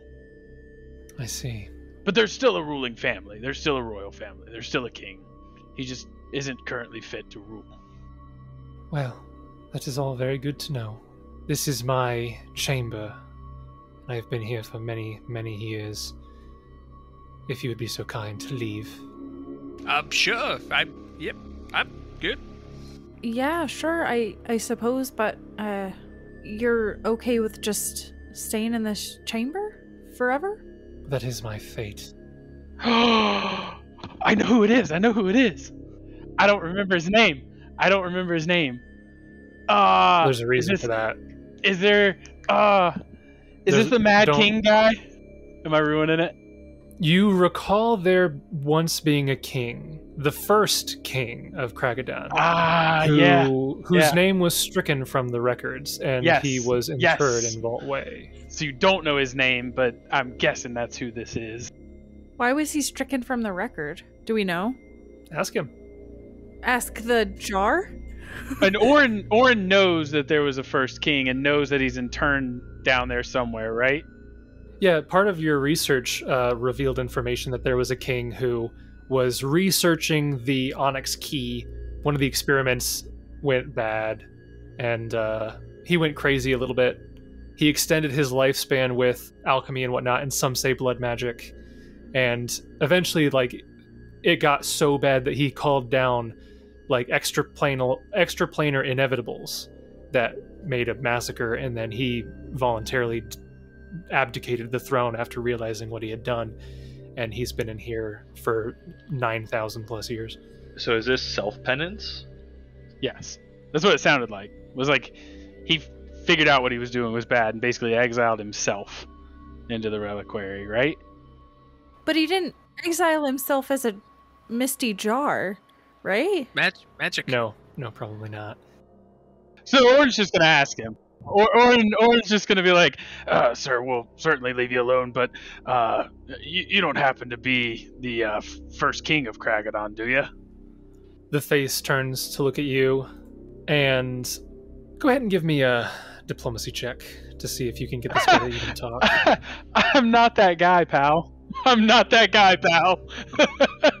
Gideon's gonna smile. Do I get a bonus because I'm from Kragadon? You get, so because you're a dwarf, the DC is decreased. It is not a DC 35. It's much lower. And you get a +5 circumstance bonus because of the ring that you're wearing, the Sigil of Kragadon. Okay. Oh, so it's possible with the 22. So it's possible. Yeah. So 22. Kieran is basically a dwarf who's a also dwarf kind. Yeah. Gideon lifts up his face visor and is smiling really nice. It's probably Really super nice. creepy. Yeah, super creepy. Because he doesn't speak dwarf either, so he has no idea what's going on. Nope. It's just thumbs up, like, we're good guys. If Oran says that before the mist can respond, Kieran would turn to him and say, the first king, wouldn't that have to be like a very long time ago? Like thousands of years ago, right? Kragadon's been around for thousands of years? Yeah, he'd been down here for quite a while. The voice responds, it says, all of that is in the past. I see no reason why you would need to know it. Well, it's not so much a matter of needing to know, it's more just wanting to know and understand. Well, we actually do need to know. We're actually searching for information about the Onyx Key, and I know that the first king of Kragadon did extensive research on that particular artifact, and we'd love more information. As you mentioned the Onyx Key, the blue smoke turns red. Uh-oh. And the voice... Back it up, Terry. Put it in reverse. Is still very subtle, but the voice says, some things should stay in the past. What business do you have searching for the Onyx Key?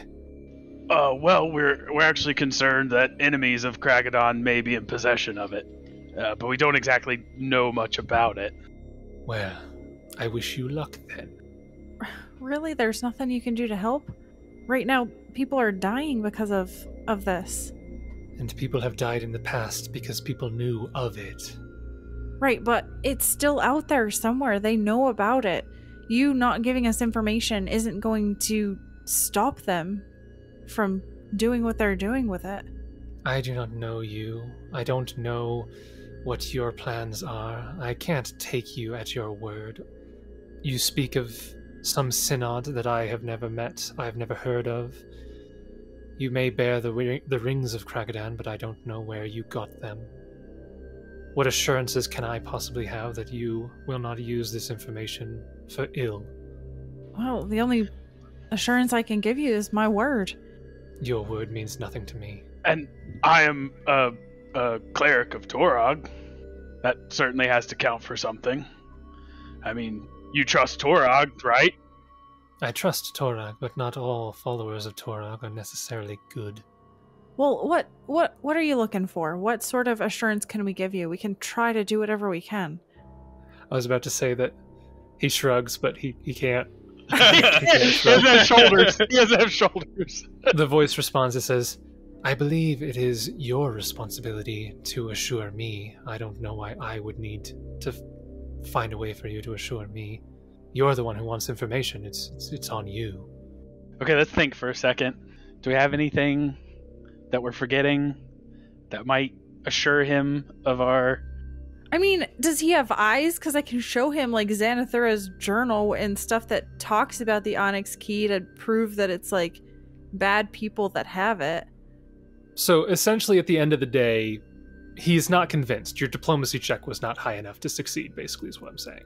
And like, I was trying to ask for a diplomacy from Kieran, but I guess it doesn't matter. You can try to roll a diplomacy. The DC will be a little bit higher because it's the second one. But if you want to do diplomacy, you can. Well, and Jessup could too. He speaks Dwarven, right? Yeah, I was just letting the dwarf Torag kind of take a crack at it. Well, you'd think, but you know, those evil Torag worshippers. Wow. See, I even get a plus. Oh my gosh. What a time to roll a natural 3. Is there a name we could drop? Maybe the archivist. So the guy had no idea what the synod was, so you think he probably doesn't know who any of the members of the synod are. Yeah, I mean, if this guy's been in here for 9,000 years, nothing that we say is gonna carry any weight. The Great Hammer family, though, is like an unbroken line, isn't it? Like it's probably. Yeah. So, I mean, that would be a tact we could try. That we were sent here by Prince Greathammer. I mean, yeah, but how do you prove that still? Yeah, we don't have anything from the prince, do we? I mean, other than the rings. You could obviously tell him that that's where we got the rings from. I'll just ask, do you at least know by chance, maybe about 2 years ago when some ruffians came in and tried to ransack the place? Do you see any, I don't know, baddies?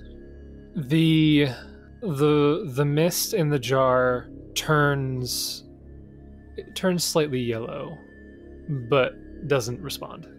Okay, because I think they came in and ransacked the place, and we just want to reclaim this Onyx Key, bring it back to where it rightfully belongs. In the hands of the wonderful dwarves of Kragadan. This is a huge shot in the dark, Jason, but like, we have an angular dwarven crown that we found. Is that like a significant dwarven crown? Like maybe it was this guy's crown that we found in the well. Reaching. I was reaching. You never know, okay? You never know. It was this crown that was stolen like years ago. Yeah, right. Yeah. Some like super obscure thing. We don't have access to the spell Share Memory, do we? Probably have to prepare it and come back. Yeah. Oran will just say to the vase, like, I'm not sure that we can really prove who we are or, what we're after, but we were sent by the Great Hammer family, by the royal family of Kragadan. I am a son of Kragadan. We even without your help, we do have a mission down here to clean out the gugs that have defiled this sacred place and possibly even deal with whatever seems to be turning these various creatures into stone, even without your help. But I assure you that on my honor as a cleric of Torag, we are here to help. The mist turns back to blue, but again does not respond. I don't think we're gonna get anywhere with this thing. Probably just gonna have to come back with some members of the Synod or something once we get this place cleared out and see if they can prove things better to it than we can. Unfortunately, neither of your 17s were. Yeah, it makes me so mad, because technically it's a 21. Like, I had a plus 18 on my roll with talking to dwarf stuff. Plus 18, and I rolled a natural 3. Ah, welcome to the diplomatic failure. Been there, done that, Kieran. Well, I mean, did Jessup want to give it any kind of go before we head out? I guess my only thing is I didn't know about, I know we rolled diplomacy, but trying to bluff it somehow. Like a bluff check against him. It's more of just trying to convince the guy to talk, really. That's why it's a diplomacy check. It's not like fooling him into thinking that you are reliable. It's convincing him to actually talk to you, essentially. Like guilt tripping him that people are dying or something like that. Well, I mean, if you did blood magic, I don't really think he cares. You can come at it from many different angles, but at the end of the day, it is a diplomacy check. You're telling me I can't intimidate a jar? Is that what you're telling me? Yeah, you threaten to smash him. Yeah, pick him up and smash him. Oh, I dare you to pick him up. Go ahead, pick him up. No, I'm good. Pick him up. I'm good. No. Pick him up. No. Wait, are these extra planar creatures? Because I could just dismiss them. No, they are golems. Ah, crap. Crap baskets. All right, so I guess we'll just leave and deal with this later. Okay. Oran's gonna mumble. Didn't do his duty as king either, but that's fine. Whatever. John, let me get out of this room before you start trash talking. Gideon will look back and just kind of smile and wave. You know, dwarves truly are stubborn, Oran. You know, it is unfortunately a pretty common trait among my people. We are as stubborn as the rocks we live in. I know a lot of stubborn humans. So you made no success talking with that thing? No, didn't seem to really trust us to know anything about the Onyx Key. But I'm still fairly positive that that's the first king of Kragadon. I'm still fairly certain of that. He didn't admit it, but that's what I think. Yeah, he didn't want to give us any knowledge or information because he said we are in the presence of one who does not speak Dwarven. So thanks, Gideon. I am working on it. I actually have been studying, but I'm sorry to hold you all back. Jessup pulls out a Dwarven primer and throws it at him. Do 7 pages tonight when we rest. So as you guys go further south, you get close to where the tunnel is once again collapsed, but it opens up to the side here. And as you look in, you see shards of twisted metal jut from the walls of a cavern to the west of a stone room. Rotting, fur-covered corpses line the ground near the east entrance. Beyond the bodies is a ponderous iron statue that stands motionless, which I guess the tokens give away a little bit about what has transpired here, maybe, but... I think it's more the red X's. Yeah, the red X's. I mean, well, they're corpses, so, you know. But they're statues?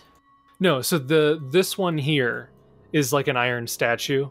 So that would be a knowledge planes to identify that. I already know what it is. I don't need to identify it. Sarah knows what it is. Oran doesn't. Sarah, tell us what it is. Oh, wait, I'm still panicked. Hold on. Sorry. Jessup's been panicking. That's why he didn't talk to the king. He was scared the whole time. Yeah, so Jessup, you're able to identify this creature as a Forge Fiend, which is an extraplanar creature. It's also known as a Scandarig. So it's more than 10 feet tall. It's a lumbering humanoid fiend that looks like it's been sculpted out of iron. And it looks like it is dead. It's like the corpse of a Forge Fiend. And you see the corpses of 2 Gugs as well.